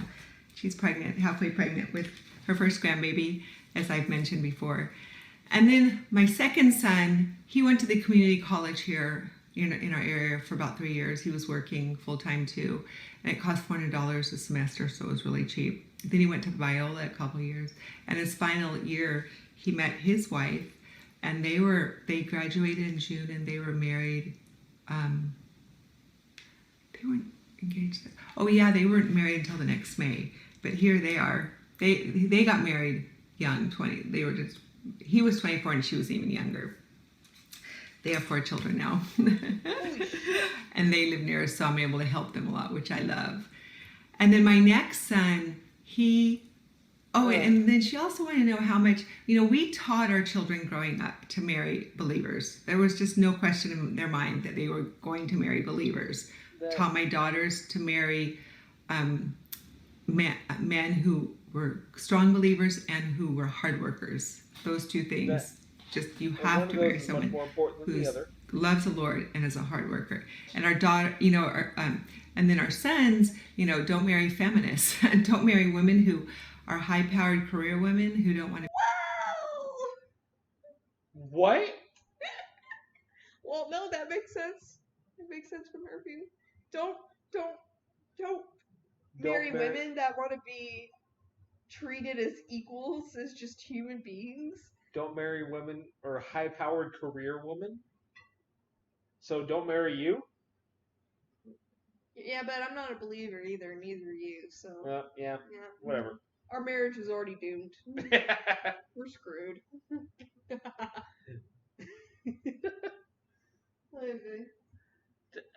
Rook. Oh. Whoa there. Yeah, exactly. Let's just keep going. Let's power through. This seems like it's going to be a quick video because it seems like she's just talking about her personal experiences. To be home with their children who don't even want to have children. So we definitely, and while they were dating, if they were dating people, we didn't let them date in high school, and after that we were very verbal about who they were dating, what our feelings. Both Ken and I were always very. Oh my God. You didn't let them date at all through high school, and then you helicopter parented them through college on who they could date? Jeez. Way to teach your kids to be independent. Train. Did she say that she said she had a son? She mentioned that they had sons. So I'm like, wouldn't you at the very least want your sons to be able to make decisions for themselves, not just based like, mother dear, I present to you my dear lady Rachel. I wish to court her. We seek your blessing. What? Is she a believer? Yes, my mom, of course. Any tattoos? Not that I know of. That answer she would probably like. But is there any depth? Has she pursued studies to get a career? Well, I'm studying marine biology. Out with her. I'm sorry. There's gonna be a fucking Bible quiz. Oh my God. I would hope not. This sounds terrible. I mean, okay, let me see. I guess it depends on their definition of feminist. Like, I would always say not to marry turf. Well, yeah, sure. Like, don't marry any extremist, period. Like, I wouldn't really say turf. I would just say stay away from bitches. Bitches be crazy. No, but like I get like don't be with an extremist. Don't be with like a radical SJW type. Like Don't be just with like a fucking MGTOW. Don't be with. just like don't be with a freaking Westboro Baptist or whatever. Date someone who's like a reasonable freaking human being. Date somebody that's gonna treat you and others like people. The girlfriends need to complete an exam in under 30 minutes, monitored by the mother. Yep, that's what it sounds like. I'm dying. Oh my god, this is hilarious. It's like sad. I wonder but if she it's has hilarious. that book from what's that stupid fucking movie you made me watch a review of? Oh, I don't think the book actually exists, but I know what you're talking about. It was it's not the Christian Mingle Old-fashioned? one. Yeah, old fashioned. Fuck that review. Don't Fuck no, that movie. No, the review is amazing. Hush. Fuck the movie. But anyone who has not seen Stoned Gremlin Productions review of the movie Old Fashioned, which is a Christian romance movie, watch the review because it's hilarious. Stay way away from the movie. The movie is basura. It is garbage. It is a steaming hot pile of crap. It was a Christian response to 50 Shades of Grey. Which and it was such an unhealthy courting that they depicted. It was like basically both of them were examples of abusive relationships, just on other sides of the spectrum. All right, let's move forward. Like we've established, she's an extremely controlling parent. Very open with them about everything. They never had a guess between the lines what we were thinking, what our opinions were on who they were dating and everything. So my oldest daughter, she knew we kind of picked out her husband but she knew we loved him. And then this son, when he brought his girlfriend home for the first time to meet us, I loved her right off the bat. She comes from a solid family. And then my other son. Okay, that's something else that pisses me off. I'm sorry, I know I'm pausing a lot here, but this is something I hear a lot of people say, and it pisses me off. Comes from a solid family. Yes, it doesn't matter who the person is as an individual. Half the time, they need to come from a solid family.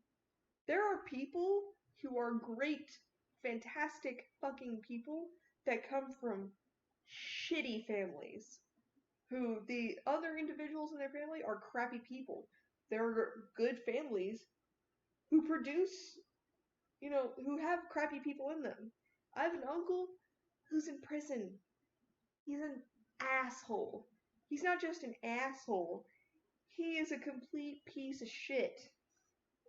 And the rest of my family, they're pretty great. Love them. They're fantastic. But your uncle would get approved because he comes from a solid family.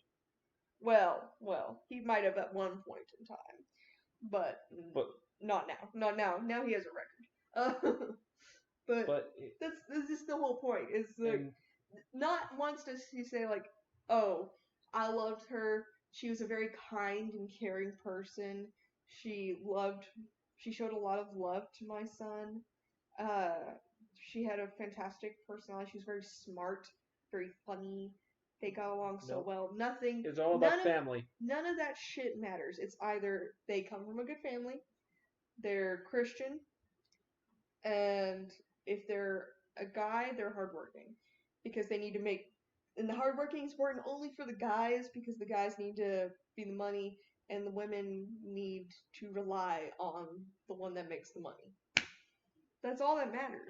It's effectively just still an arrangement for money for them. It's not anything to do with compatibility between two people. And she also exposed her double standard here by showing that they effectively they approved for the daughter, and she like more openly accepted the guy got to choose his girlfriend. The girls, they kind of set it up. Yeah. Is what it sounds like. But I like Rook's comment here. Oh, when my daughter starts dating, there will be mandatory background checks. Oh, I could do what my great grandfather did to warn them on breaking curfew. Was he one of those that sat out front with a shotgun? Please tell me he was one of those that sat out front with a shotgun. I actually gave my dad a shirt that says DADD, Dads Against Daughters Dating.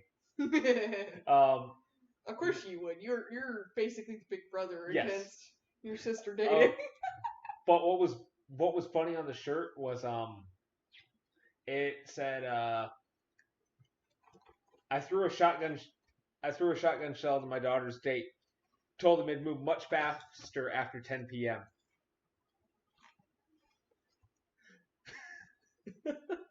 Wow.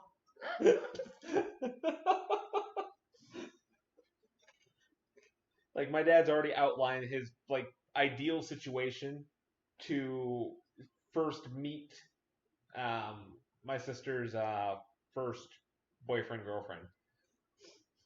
I love it. Rook typed out the exact same thing that we said. That's hilarious. See, we're all on the same page here. Yep, no. I come from a farming family, Rook. I've heard it. I've seen it. Oh, like, my aunt was a good example for that one. One boy dropped her off after school. He liked her. He had the misfortune of dropping her off when hunting season was happening. And so he managed to pull into the driveway to drop her off with my father, my uncle, and my grandfather all loading shotguns and weapons into the vehicle to go hunting. They found each other 20 years later in Arizona. And his first words to her, "Your family scared the shit out of me." Fair. That's fair. Oh, Jesus. Alright, let's continue this before I get my next beer. He married later, 26, probably 27, and he would have loved getting married early, but he would date just to get to know girls, to see, and he'd date a couple times, and and we would let him know our opinions, and he'd date some girls that we thought would be good for him, and he was a really good sport. He was amazing. So anyway, when he was in Houston at school, when his best friend had married a Wheaton girl, and this Wheaton girl knew my son's wife, future wife, now wife, but they kind of hooked them up together. And the first date, it was just, but then he came home for Christmas. I gave him this book to read about, this guy saying, there's no one perfect out there. You just find the godliest girl around and you marry her, So he decided he was going to go out with her again, and they both just clicked, both of them. They settled. They just they started dating. I forget when. It wasn't very long. None of my kids were very long. They were very short, except for my middle one. They were a little bit younger, and they had to finish school and everything. And so they got married in August, and they've been married 5 years, and they have 2 little ones. They're all really happily married. Congratulations. And then our youngest one went to visit our son when he was still in school in Texas, and on the way home back to his apartment, he asked my youngest daughter, "How would you like to have some friends over? I'd like to have some friends over. Would you mind cooking dinner?" Because she's a great cook. She goes, "Sure." And so one of his friends came in the door, and it's like right off the bat when they saw each other, it was like love at first sight almost. And they were married. They weren't married for a year later. But the men, the guys who married our daughters had to talk to Ken about it and get his blessing. And we knew the girls real well. And so we were, and here's my youngest daughter and her husband. She's pregnant with her third, gonna have her third soon, 3 under 3 years old. But I definitely, we always let them know that marriage was a wonderful thing. And so they all wanted to get. I'm making a prediction here, just based off of what I'm seeing in terms of how long they've been dating, or I'm sorry, how long they've been married versus how many kids they've had. I'm assuming here, not assuming, I'm making a prediction. She's one of those who's anti-birth control. At most, she may be for natural family planning, where you just track the cycles. But I doubt, like, that she's pro any other form of birth control. Like, Yeah, especially not abortion. well, duh. But like anything like condoms, the pill, and anything else you could use, like Plan B, spermicide, like none of it. IUD, getting your tubes tied, getting a vasectomy. I'm betting she's against all of it. Married. Children were a wonderful thing. They're not a burden. They're not an inconvenience. They're not something you need to find freedom from. There's something. They're the best. My husband and I were just talking about that this morning. Marriage and children are the best things in life. That they're gifts from God, and they're amazing. And so, and our children knew this. We knew we believed this. They knew I taught it. So they're all grown up when I started really teaching it, but I still always talk to them growing up. Let them know I love being, all I ever want to be was a wife and mother. I want to be home with my children, even if it meant living in tent. So my children were raised knowing that this is amazing. And they all love having children. They all just, they know that these are the best things in life. And so just raising your children with that mentality instead of the birth control, abortion, career woman, public school, just any daycare. What did I fucking say? What did I say?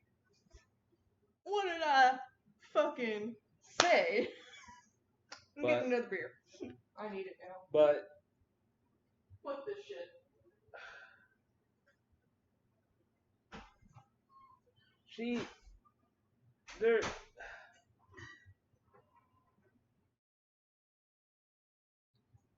It's like she's trying to force her children to live the same life she did, so she's living through her children.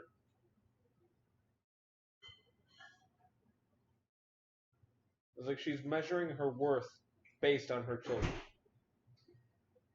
Which, okay, don't get me wrong. Am I reading that wrong? I don't know. I mean, I think she just has very specific ideas for how families should run. And probably wants grandbabies. I'd probably say it's down to those two things. But don't get me wrong. I hope her kids genuinely are happy and that they looked out and were all able to find good partners. But they were not given the best setup. No.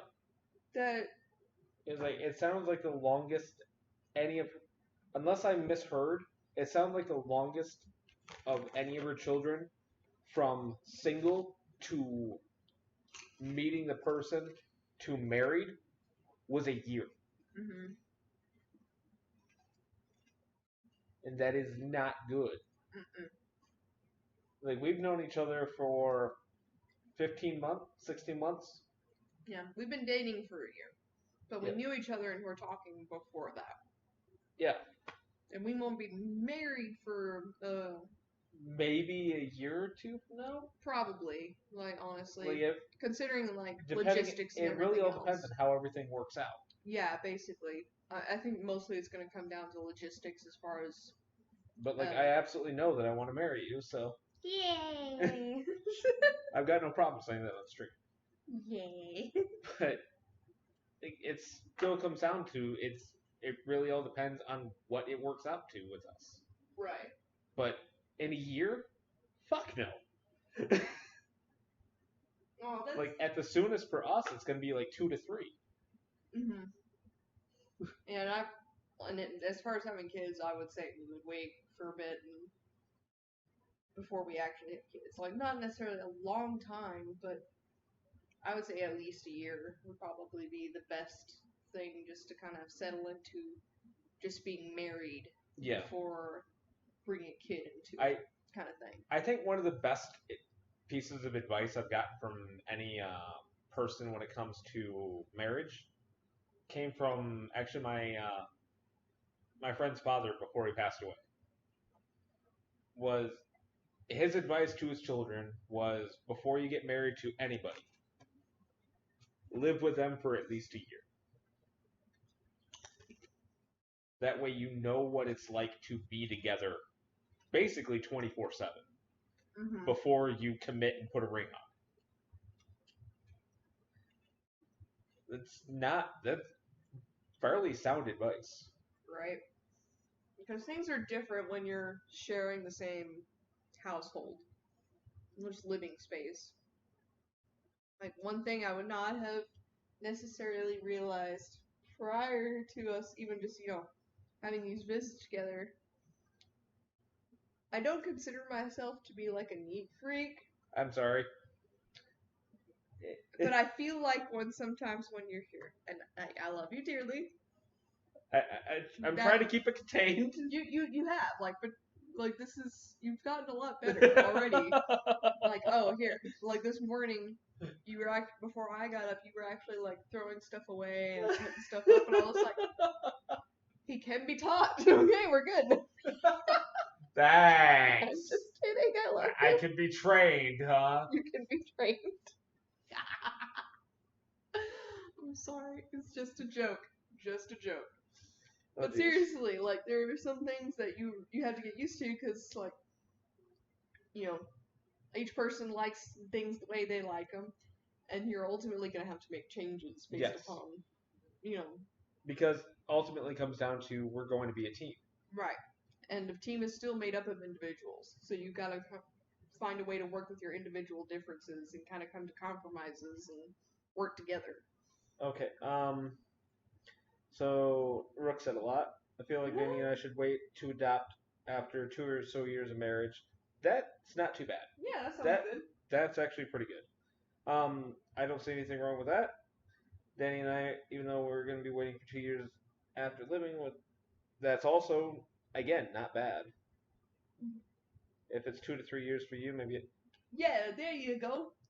Like, we would jokingly ask Josh to officiate. What do you mean jokingly? Fair point. Fair play. Fair play. Why are we talking jokingly? There's no jokingly about it.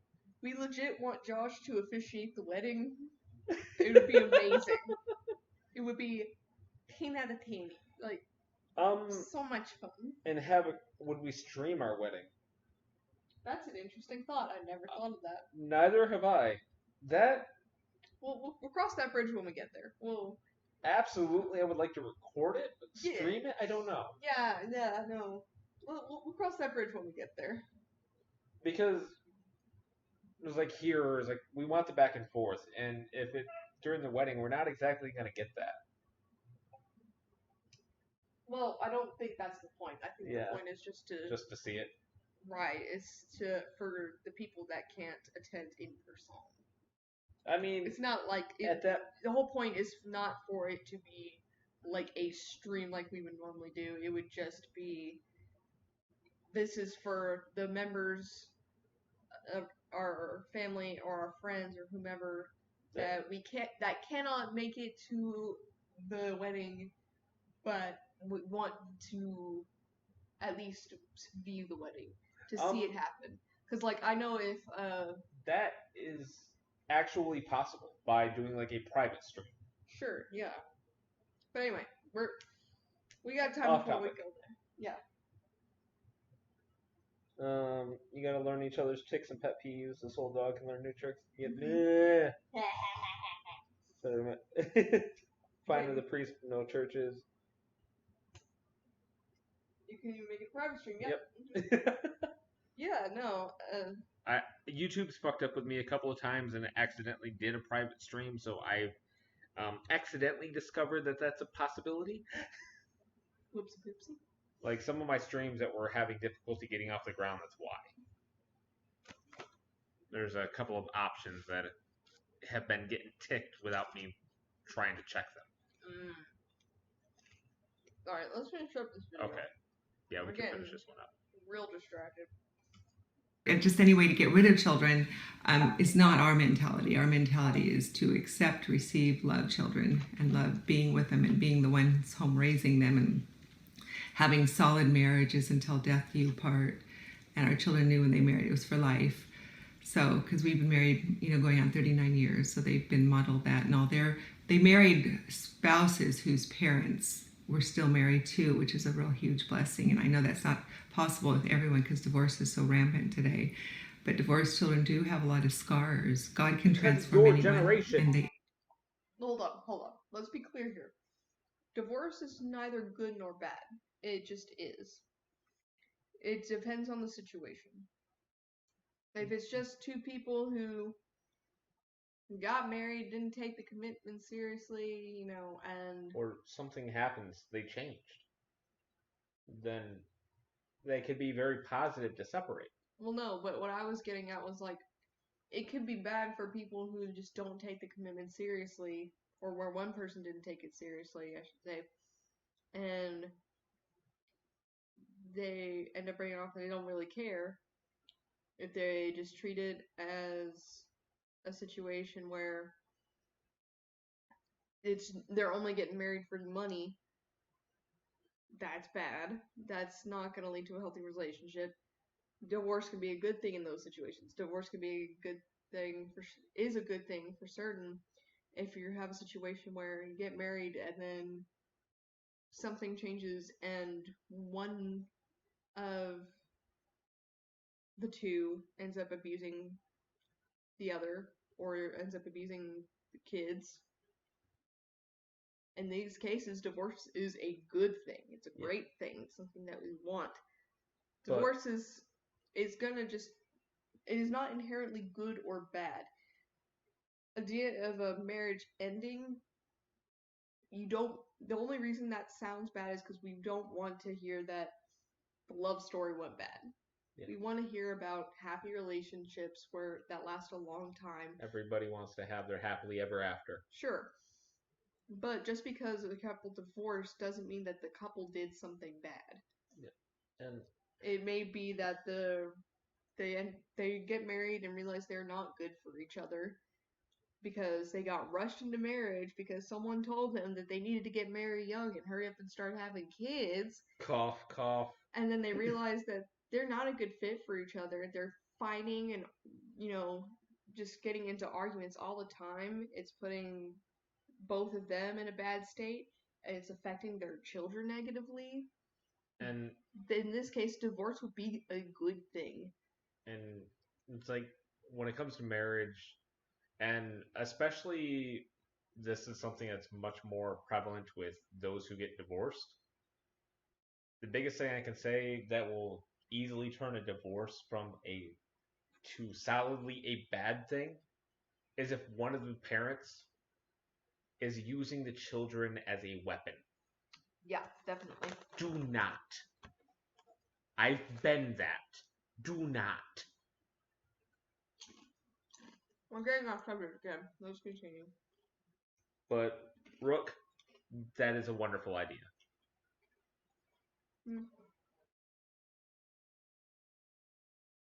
Ha! Yes, love it.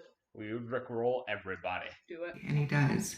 But it's really a blessing if for children not raised with divorced parents. So anyway, this is a little bit longer post video of mine. I'm usually quite short, but getting through 4 kids takes a while. Measured by 10, like I would have loved having. Anyway, talk to you later. Bye-bye. Okay. Whew. Okay. You are a heater, my man. You've known this. I do know I this. warned you. I'm like toasty just sitting next to you.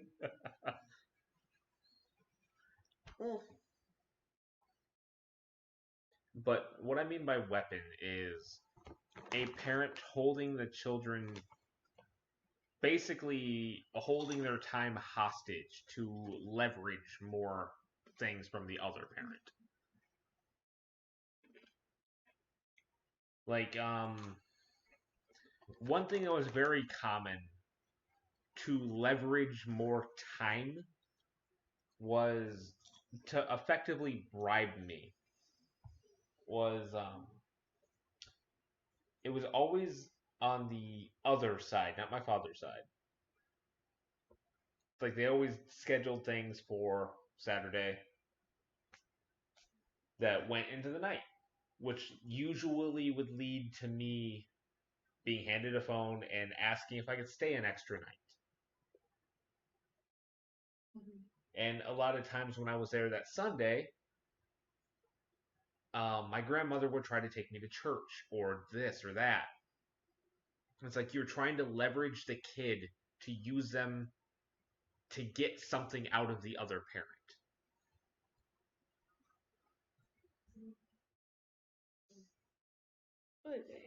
All right. Okay, don't take your fertility for granted. This is a 5-minute video. Okay, we got this. I'm on my third video. We're all right. Hi. As you can see, I got a little microphone. My husband ordered it for me yesterday and it came today. Smells amazing. So hopefully you can hear me a lot better now. And because I wanted to test my microphone, I had to think of a topic. I'm pretty good at that. So I decided I read a Lori Wilbert, I think her name is, an article written by her about the deep pain and grief that women feel who can't have children. And then this week is National Infertility Week, so I've been reading a lot of stories of women. That's a thing? I don't know. Keep going. Probably. Sorry. Who've gone through infertility, and some are successful in being able to have a baby and others aren't.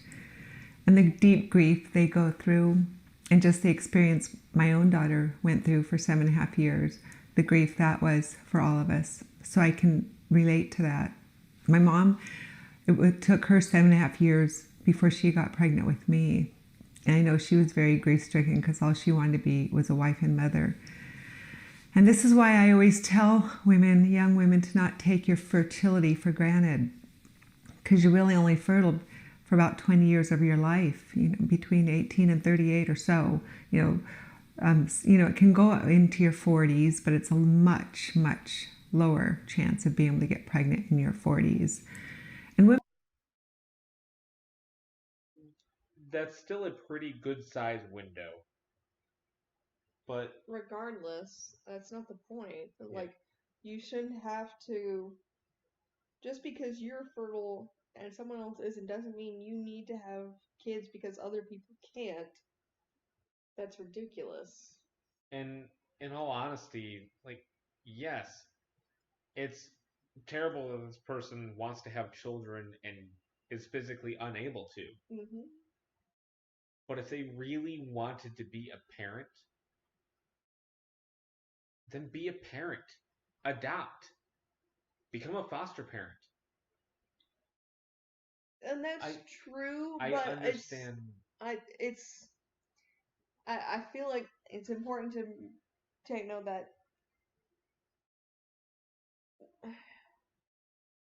because I know some people who hear stuff like that and it can be taken as somewhat belittling. I know that's not what you're going for here.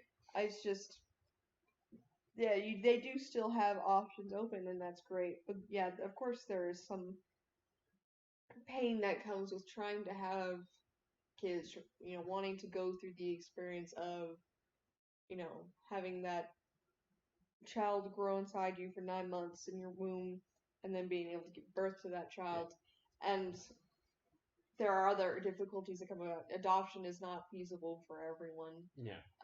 Some people try to do it through the foster care route, and it's extremely difficult, especially because you could be taking care of a kid for years, literally years, and the family still comes forward at the last second and adopts them. I mean, all that time, and they will come forward and they can still get the child. And then, it's just not always easy. And then for people who just want to straight adopt, like particularly from another country, it costs money. It costs a lot of money. Which needs to be, like, that is something that needs to be fucking revamped. Sure. But at the time being, it's not an option for everyone. And then you have other things like in vitro fertilization. You have surrogate mothers, things like that. These are also options, but they're also going to cost money, ultimately. Yeah. And so, even then, that's not necessarily feasible to anyone. I understand. So, not to diminish in any way how horribly sad and difficult it is for people who want to have kids and are physically unable to. That said, the problems that you're experiencing with that should not change how other people should live their life in terms of, people who are fertile. Just because people can have kids doesn't mean they should have kids. Yeah. Some people really don't want to be parents. Some people would be terrible parents. Not everyone a lot can of be a people good. are terrible parents. There are a lot of people who should not be taking care of kids. You end up with a lot of kids who are the children of parents who clearly should not have been parents and weren't very good parents, and these children have to deal with the trauma that they went through as kids dealing with those parents. So it's not a good idea to just shove off onto everyone, you need to have kids, because look at all these people who can't have kids. You're selfish for not, using your fertility. Like, it's nothing to do with that. If anything, sometimes choosing not to have kids is the responsible thing to do. In fact, if you're in a position where you don't want to have kids, the most responsible thing to do is to not have kids. Yeah. It's like, until I met Sarah, I thought I'd just be a good uncle.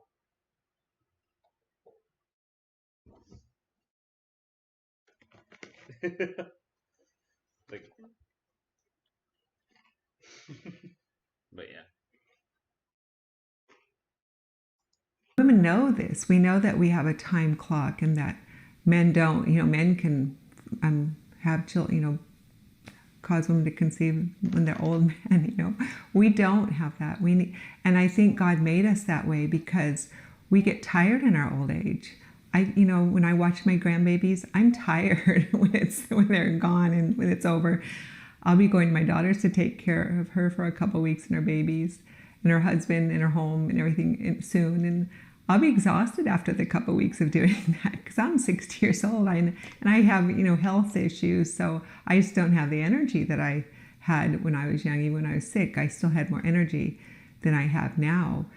So I just encourage all of you to not take your fertility for granted. So many young couples, even Christian couples, are getting married, Christians, and they're not having children. Oh, I'll wait a year or so. And then a lot of time, the longer you wait, the less chance you're going to be able to have of having your baby, because our eggs, we only have so many eggs, and they get older every year. And I wrote out a post, and I'll be posting it probably tomorrow, a handwritten post. But it was an interview that Tucker Carlson did with this man, Eric somebody, and it was on Fox News just this last week, and it was just amazing. I just praise the Lord for Fox News and for Tucker Carlson. And Tucker Carlson said, I want to ask every guest on my program, what is a bigger blessing in life than children? And he said the older he gets, the more he sees that children are such a blessing. And I see that with my own children.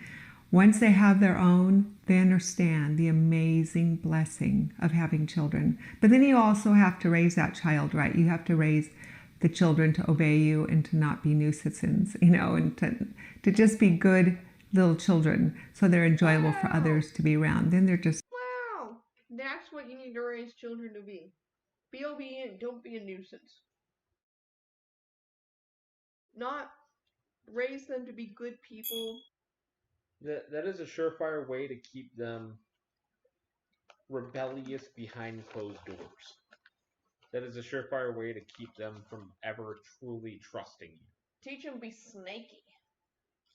Yeah. I think you need to work on your priorities there, lady. But side note, she just said she's 60, right? Mm-hmm. So she got married at 21 years old. Mm-hmm. Because I was kind of wondering that in a previous one. Because she mentioned 39 years she's been married in a previous video. She's 60 here, so. Right. Don't get me wrong. My parents and my grandparents married young, and they turned out great. It's not for everyone though. People need to be able to progress in these things in their own time. If you rush people in certain things, you're more likely to rush them into making poor decisions. Yep. Which will affect not just themselves negatively, but it'll affect those around them negatively.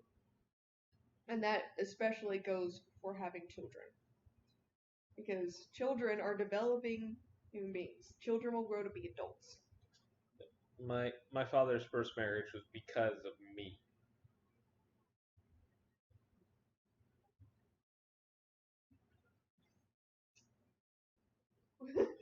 When you praise Fox News. Make them a good sub. My mother got me. Yeah, I can see that. Yeah, my father. I was born when my father was almost 20.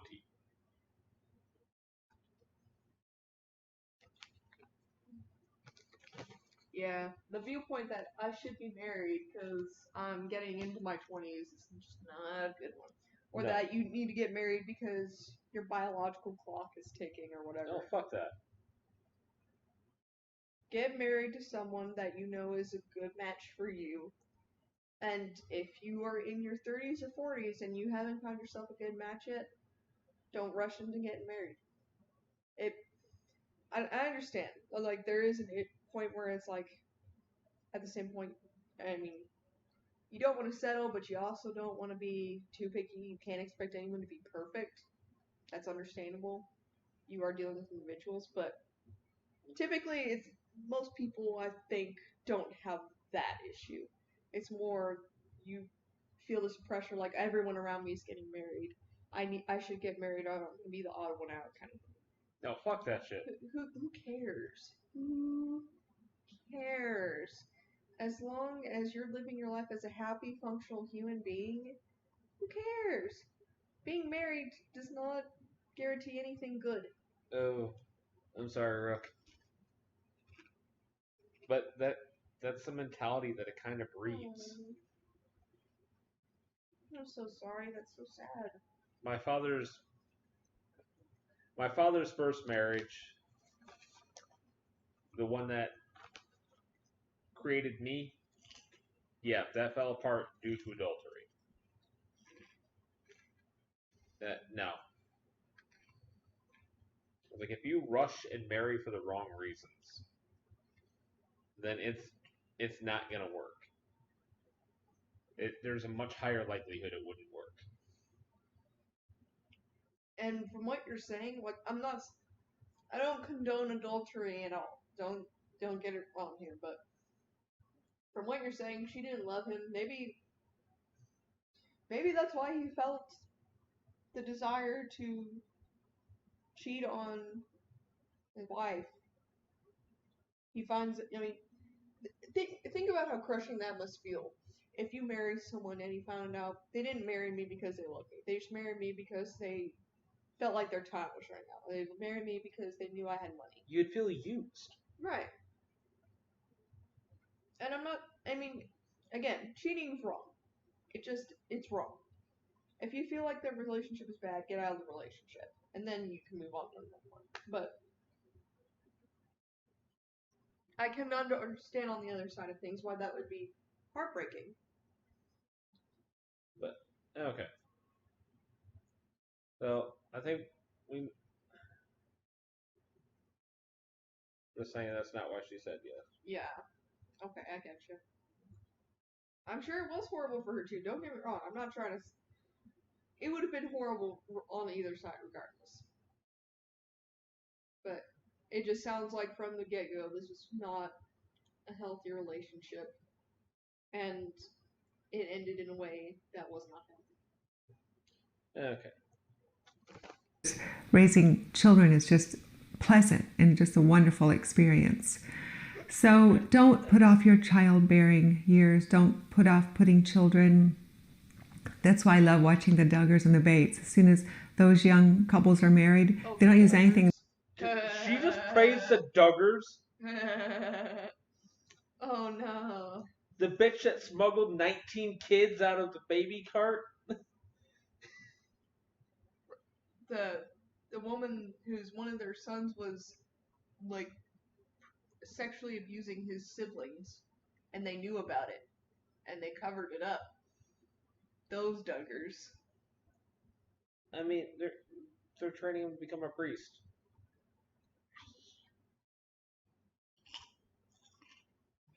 Just, 19 and counting. Isn't that the name of that stupid fucking show? I think it went up eventually, but yeah. The whole point is, that's really not someone to idolize. Having a bunch of kids is not always a good idea. Especially since it just gave their oldest son a lot more targets. And again, they covered up for it. Not okay. They covered up for it and he was still in that household. I didn't hear what the other name that she dropped was, but I don't know. Being in the same breath as the Duggars is not a compliment. Nope. Like if you, again, you want to have a lot of kids, that's great. That's fine. As long as everyone's being treated well, everyone's happy and healthy. But it's not for everyone. How'd Steve Hofstetter put it? So long as you have enough love in your heart and you have the means to take care of them. There you go. Yeah. I'm all for that. That's a great one. Sorry, I'm like crunching on a bunch of yummy chips. You're fine. I almost got a sister/brother mom's pregnancy after me. I'm so sorry. Yeah.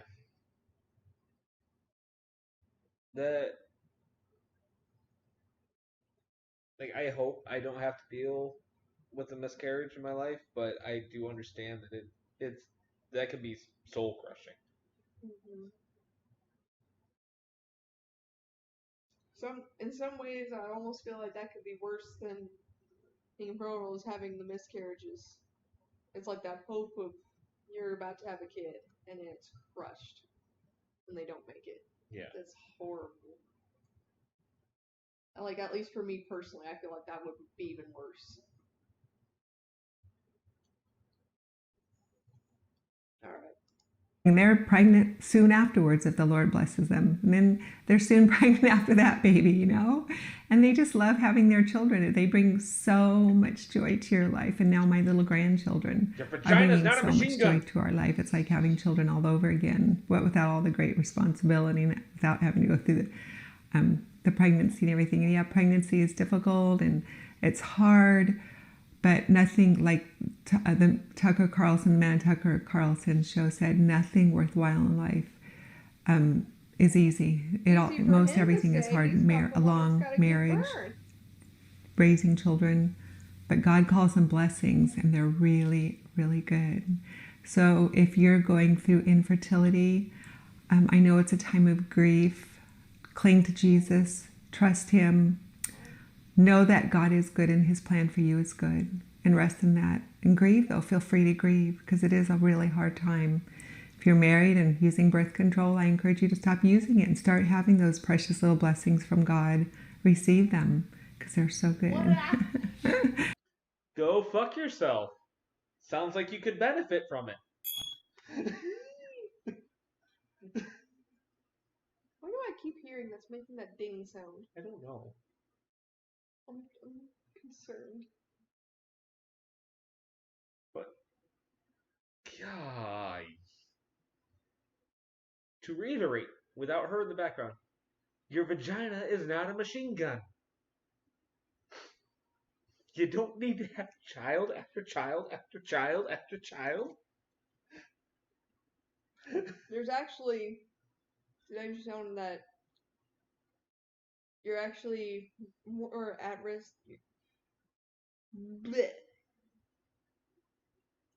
When you start having a bunch of children, those later children, those pregnancies become high risk pregnancies. You are at a higher risk of complications due to those pregnancies. It's actually safer to pace yourself. You want to give yourself plenty of time between pregnancies to recover.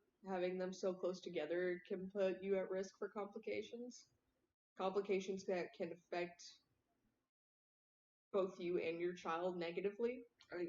I mean, there are health reasons as to why it is better to kind of pace yourself in the child department.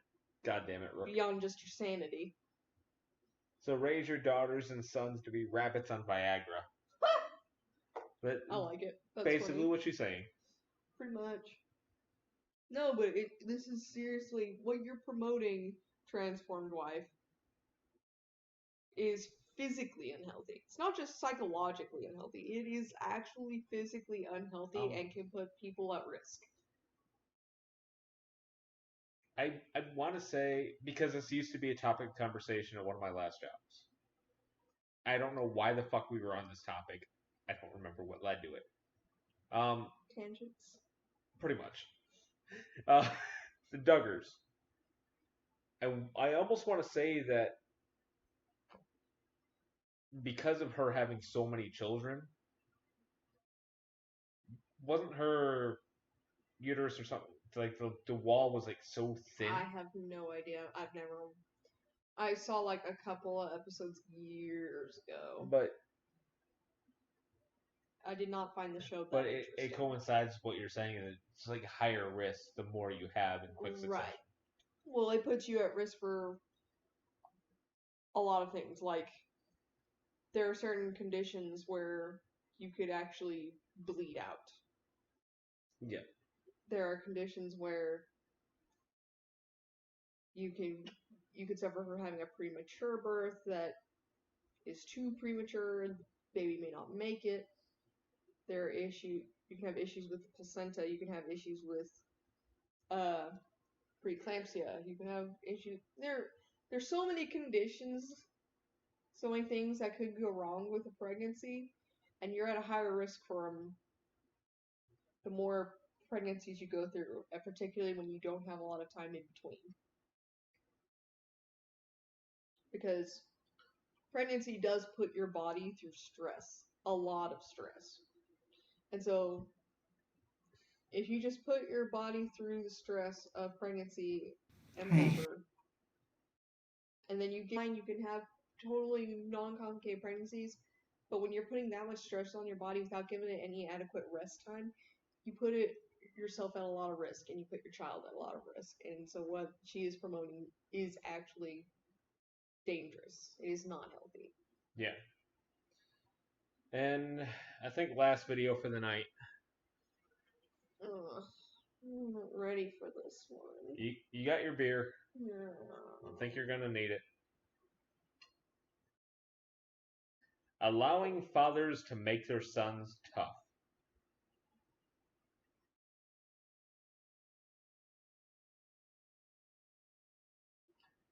Oh boy. I want to know. I'm curious to see what she'll say, what she'll define as toughness. Because I have a feeling what it's gonna be. But it's gonna be like the rough and rowdy kind of stuff, and then you can do physical labor kind of thing. Physical labor, I can like half-heartedly defend. Sure. But I get the feeling it's not promoting the other kind of toughness, like psychological toughness. Teaching them how to handle situations in a healthy, functional manner. Which would apply to both sons and daughters, which is why I sincerely doubt that that's the case. Yeah. So Let's just jump right in. Let's just get it over with. So our background change now, showcasing her China collection. Yeah, pretty much. Right. I know. I hear that. The first word that pops in my head is abuse. Yeah, that's why I caught our attention. Yeah, because this one might give a little more insight to what she was saying on Twitter. Right.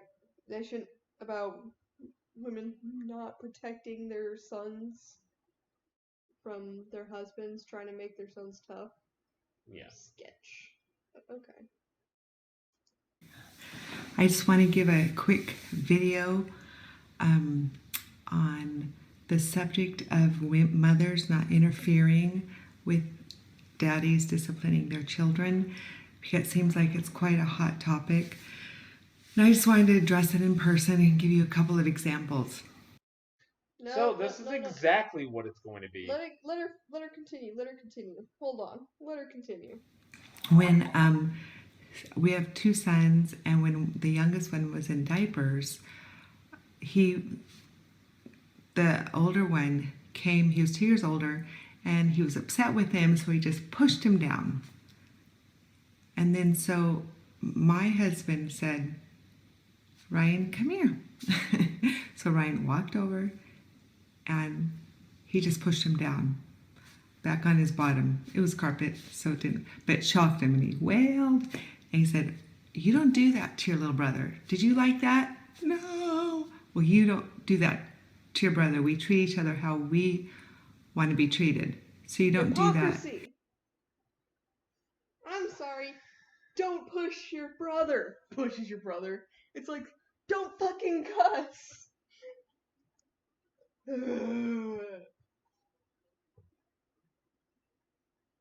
Like, do you not see the flaw in that logic? I understand trying to teach your kids empathy.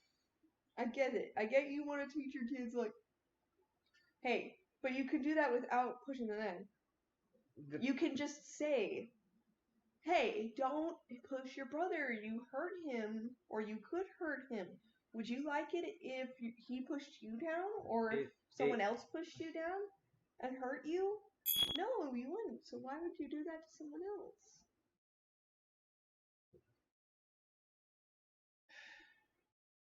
But like, she was very dismissive of how the father did it. Like, that is, I was wholeheartedly expecting a spanking. Right. It's like, it's not good, but it is a lot better than what I was expecting. Still, pushing your kid down? I was expecting her to say much worse. Still, I mean, bad is bad. Yeah, I get you. I just, alright, let's go. Let's keep going. We're gonna get angry in this video. Yeah, we need to keep going. Come on. And then when they were older and they were in sports, oh no, they would get hurt. Not really anything major, but Ken would make them go back and play, and I'd be cringing in the crowd. Oh no, they shouldn't make them play, you know. But my boys went back and played, and they were fine. And he was a lot tougher on my boys and my daughters. And a lot of times I wanted to step in, but for some reason, even though I wasn't a submissive wife back there, and I didn't, thankfully, I don't think he would have let me anyway. I don't think he would have cared what I thought about that. He wanted to make my sons into men. And so he was... That's, again, not healthy. That is not healthy. And again, that's another dangerous thing that you should not do.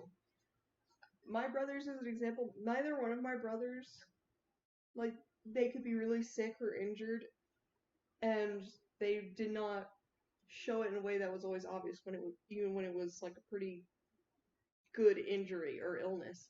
They could have strep throat and just be goofing around playing, and you would hardly know the difference, except they might be a little more lethargic and might complain a little.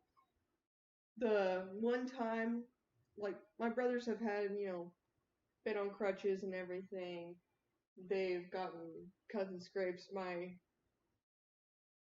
Most recently, when my brothers was biking without a helmet or pads or anything, and took a rough fall off the bike and had a huge friggin' goose egg on his head, and it was gnarly. He was had a bunch of scrapes, was bleeding like crazy. He looked like a mess. And of course, it's always really scary whenever you see someone who's got a head injury, like they've got a goose egg like that, because that could, you don't know how serious that is. It could be nothing. They may be a little dazed. They may end up with a concussion. They could end up with a brain bleed. I mean, it's a serious thing. And I'm not saying that in that situation I said, oh, just go back out there, it's fine. No. But most of the time, like, I point out that story to say, like, he ended up just coming back home. My brother just came back home. Like, he didn't. Someone asked him, like, hey, do you need help? He's like, no, I'm fine. And he walked home. Which, it's pretty indicative how it was. I mean, he's cried over an injury once, and that was when he busted his knee joint capsule. And had to be, after that, in a full leg cast. So, we even had an incident where my other brother got injured. I forget exactly what the injury was, but it was to his leg. Something to do with his leg. And my parents didn't initially think anything of it. And it was like, yeah, it hurts, you know. Like, he wasn't crying or anything. He wasn't, like, howling on the floor in pain. It was like, man, it just really hurts. And it turned out, like, he had actually pretty injured. I forget if it was, like, a sprain or a break or whatever it was, but it persisted for, I think it had been, like, a week or something. They're like, okay, this should have gone away by now. Like, we're going to take you to the ER and get this looked at. And so, especially if you're teaching kids, oh, you just need to be tough, you just need to go back out there. Even if it's not initially a severe injury, it could be a minor injury. If they don't... Letting it go could be much worse. Right. Once you already have the start of an injury, you're at a greater risk of, while you're out there doing whatever sport it is... If you're doing the same thing that caused the start. Right, you can make it a whole lot worse. Especially with kids. Kids are not the most graceful creatures. Because, like, let's say you sprain or you twist something a little bit. And it heals. If it heals wrong, it can cause problems later. Or even just more immediately, you can be doing that sport and you're putting more strain on the area. And so you could go from a sprain or a fracture to a break.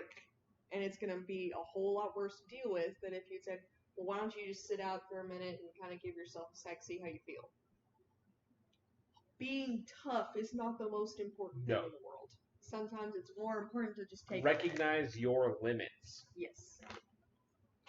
And, like, I understand sometimes if it's like, oh, you got a little scrape. It's alright, it's just a little scrape. You know, you're gonna be okay. Just go walk it off, it'll be fine. But that is one thing I would like to have our children. Like, if it's a small thing, like bumper scratch or something, like, we might be dismissive, but to make sure our children be confident enough to challenge us. If it's something that they feel is not right, to tell us it's not right.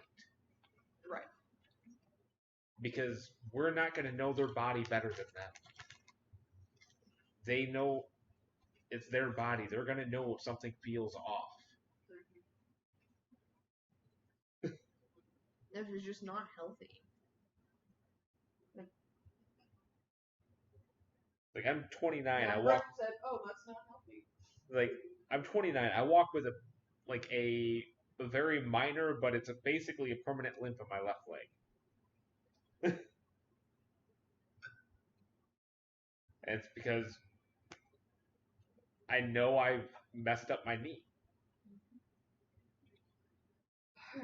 Alright, we gotta power through this video. Yeah. This is pain. Was going to do that, regardless of what I thought. And I really never even told him. I don't think I even said, you're too tough on them. But I sure thought it. But my boys now are very strong, masculine men who work hard and provide for their families.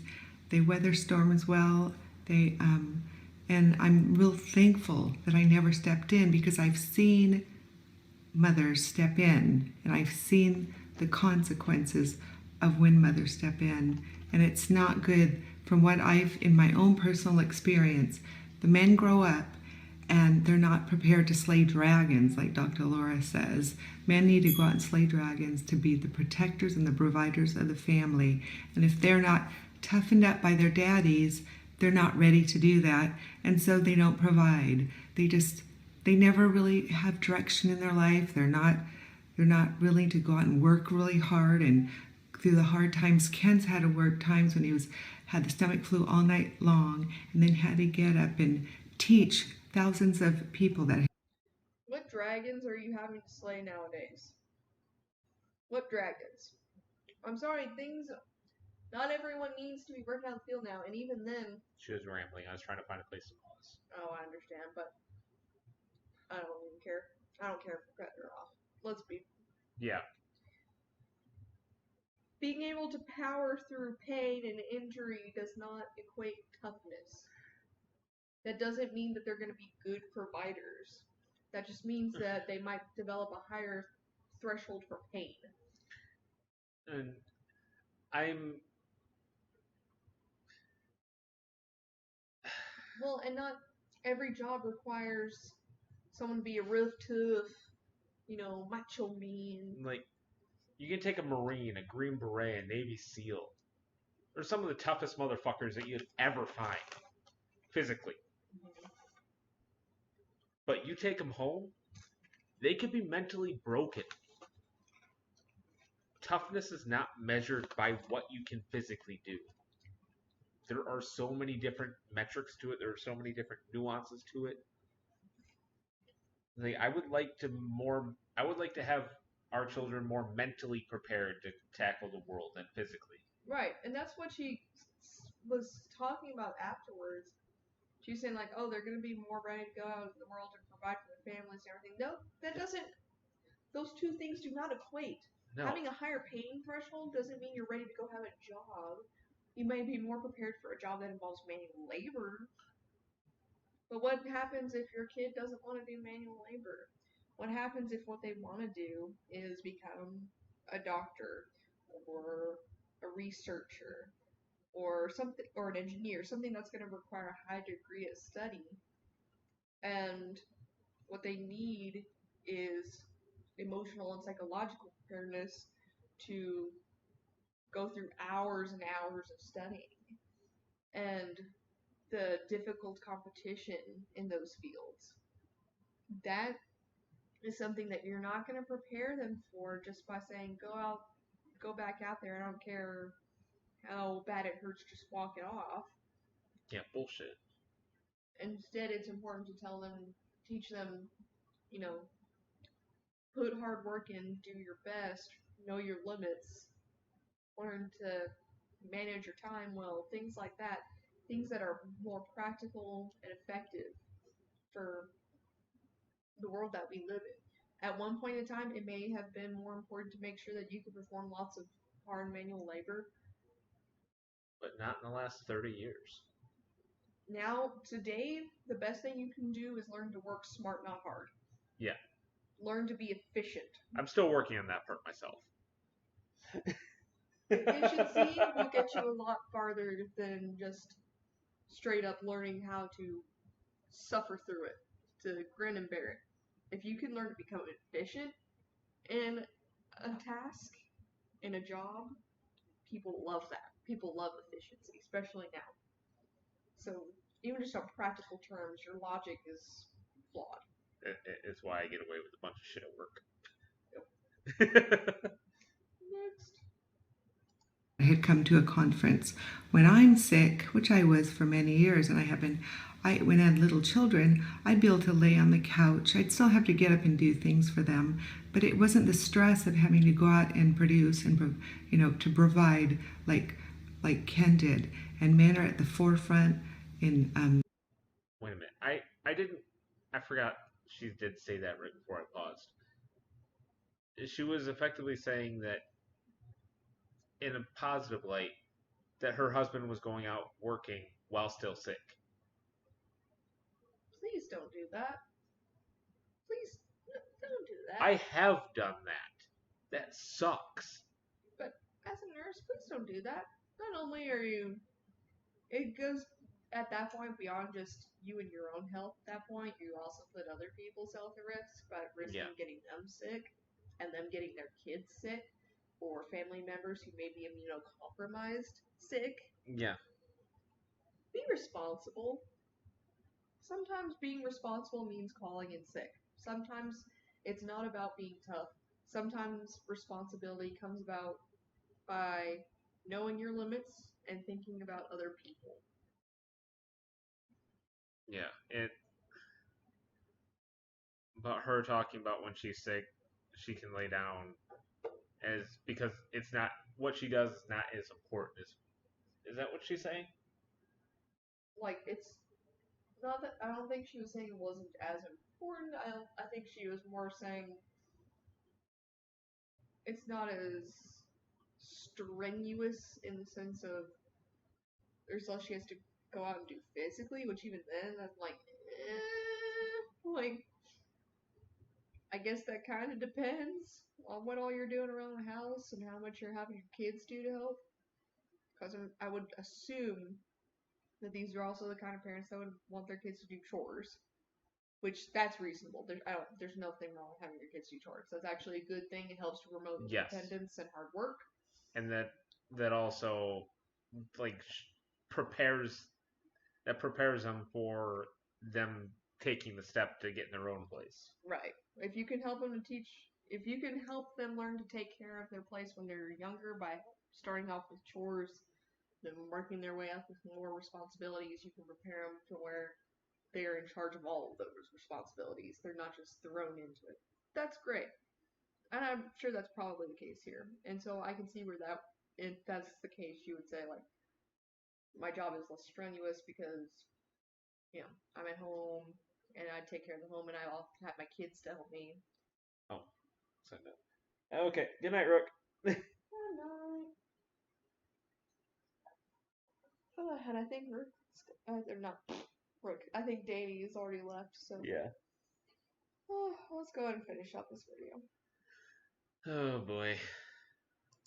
Military on the combat zones, the policemen, the firemen, they need to be tough. We need tough men today. And in our culture today, we're not producing a lot of tough men because so many women want to interfere and not allow their husbands to make their sons tough.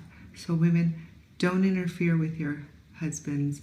Of course, abusing, yes, but make sure you're not confusing abuse with being tough. Like Michael, I want to give one No, keep going. last illustration. Michael Pearl gives an illustration in his book. There it is! Pause it. Michael Pearl. That was the person that Rachel Oates talked about. He read their book where he talks about. I'm so sorry. I got excited. I'm sorry. Meh. I'm sorry. Abuse? Abuse. I didn't mean to abuse. I got excited. But, no, like, in the books that I think she's about to mention, they talk about training up your children and talk about swatting them with a stick, with a switch, and how you should do it. Like, if they're a toddler in their diapers, you swat them on the back of their thighs with a switch that's this big. And if they're like, they have a whole guide to how big the stick should be depending on their age and everything. It's Let me guess, age and weight. pretty much, yes. So they're treating children just like dogs. Mm-hmm. Because how much you feed dogs is based on their so breed, bad. age, and weight. No, listen, it's so bad. Like, one of the things that he gives examples of, like, he would put out, like, a toy that was, this was one of the examples he gave, like, put out a toy that you know that your kid likes. And then when they naturally go to their toy that they love, tell them no. And this is when they're real young, he's talking about, like, 2, 3 years old. If they reach out and start to grab it, and after you said no, then you spank them.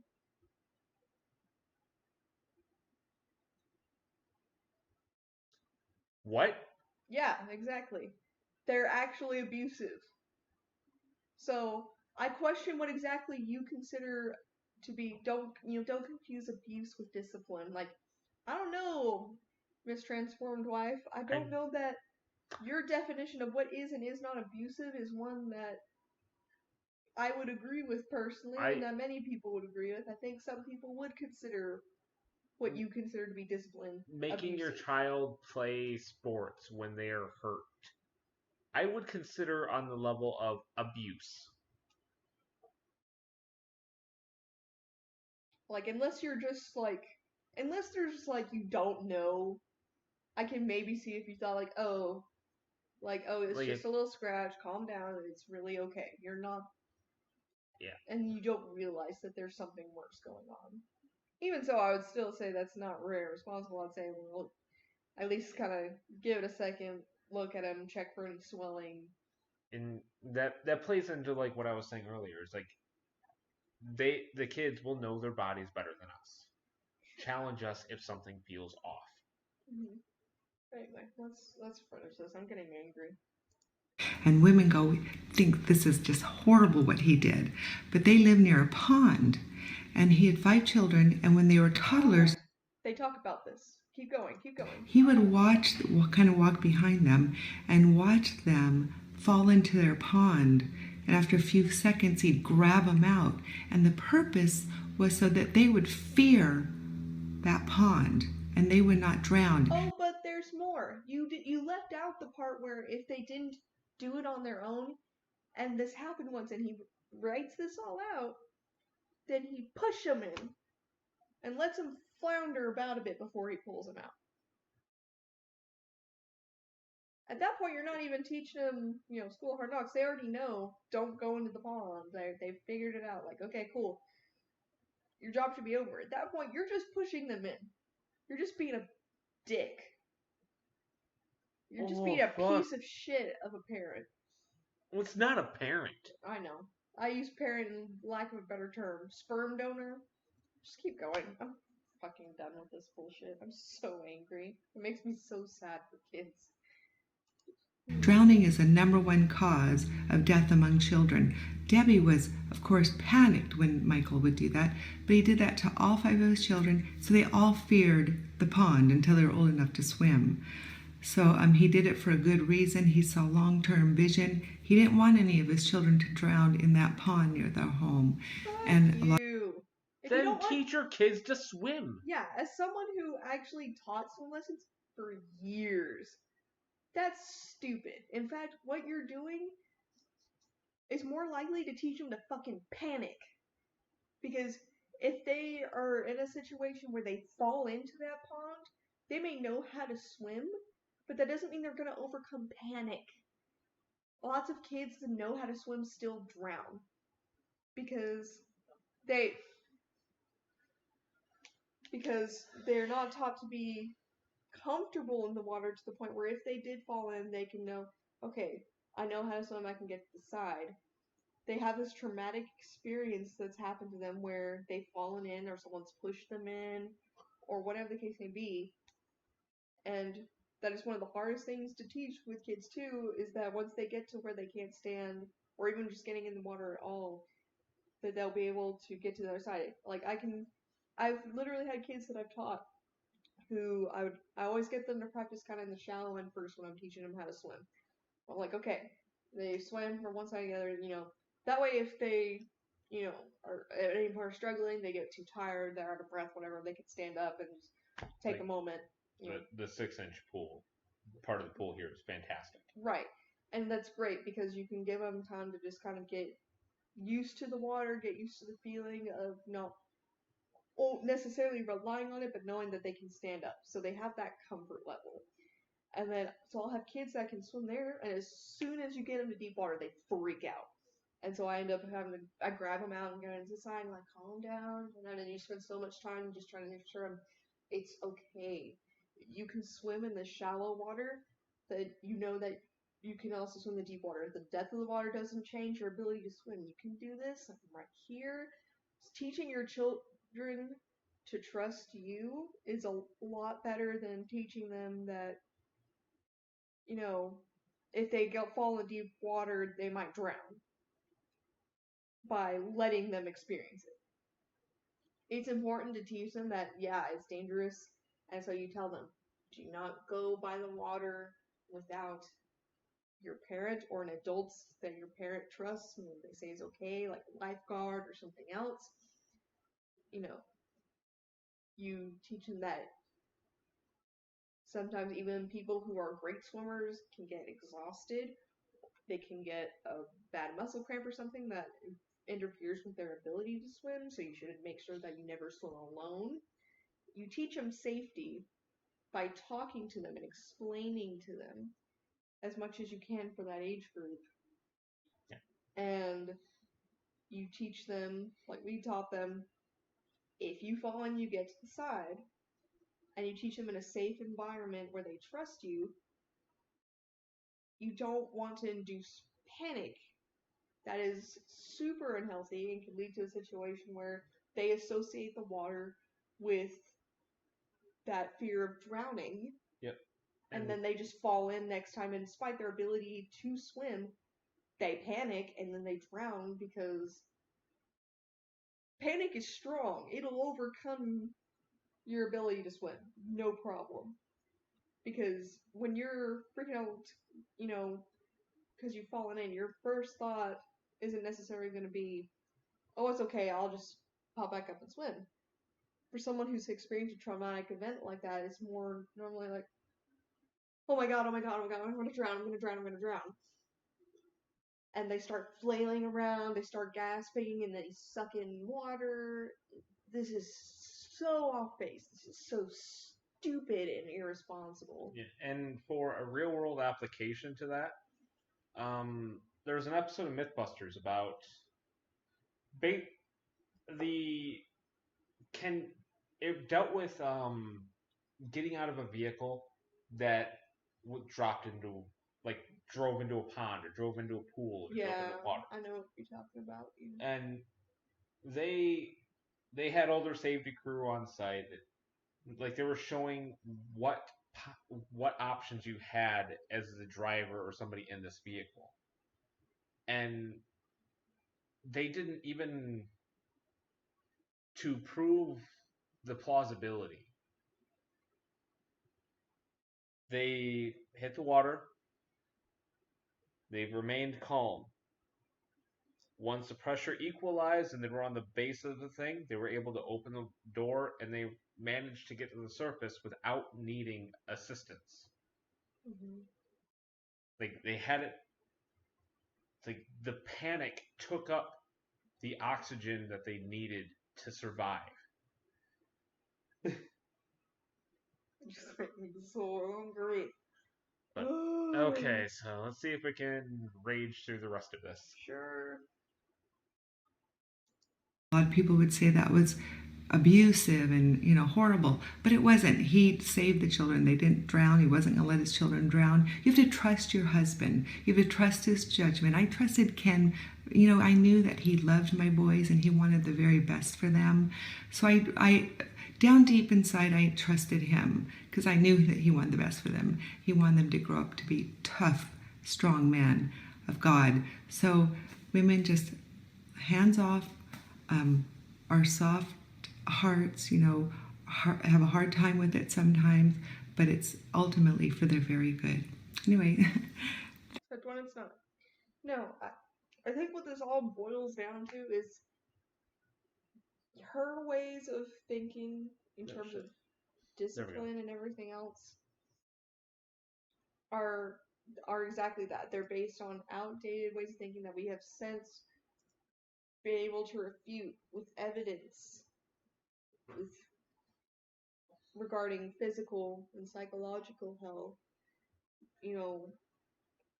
with scientific evidence can show that the sort of lifestyle that she is promoting is not healthy.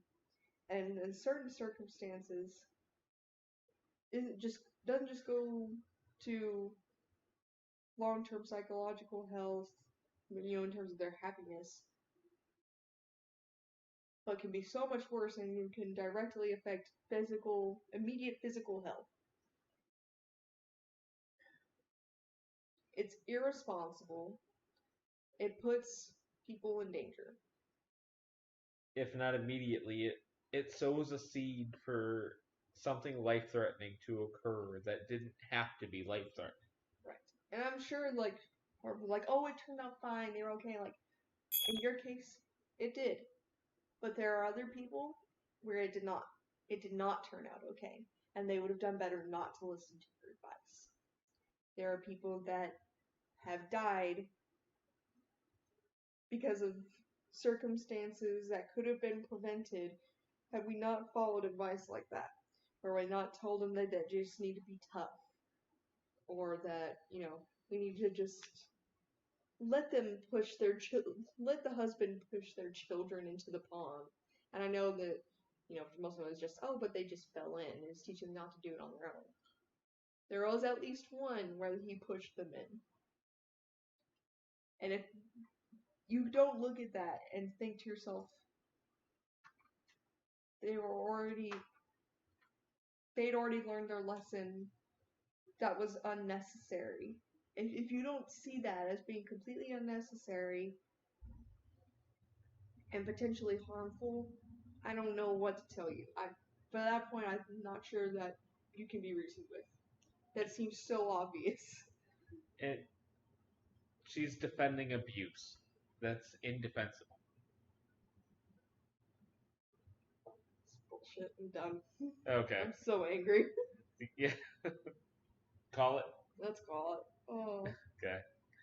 For the last couple ghosts, thank you for watching. Have a nice night, everybody. Good night, everyone. Don't follow this woman's advice. Yeah, no. Yeah, no. No. Okay. And boop. Boop.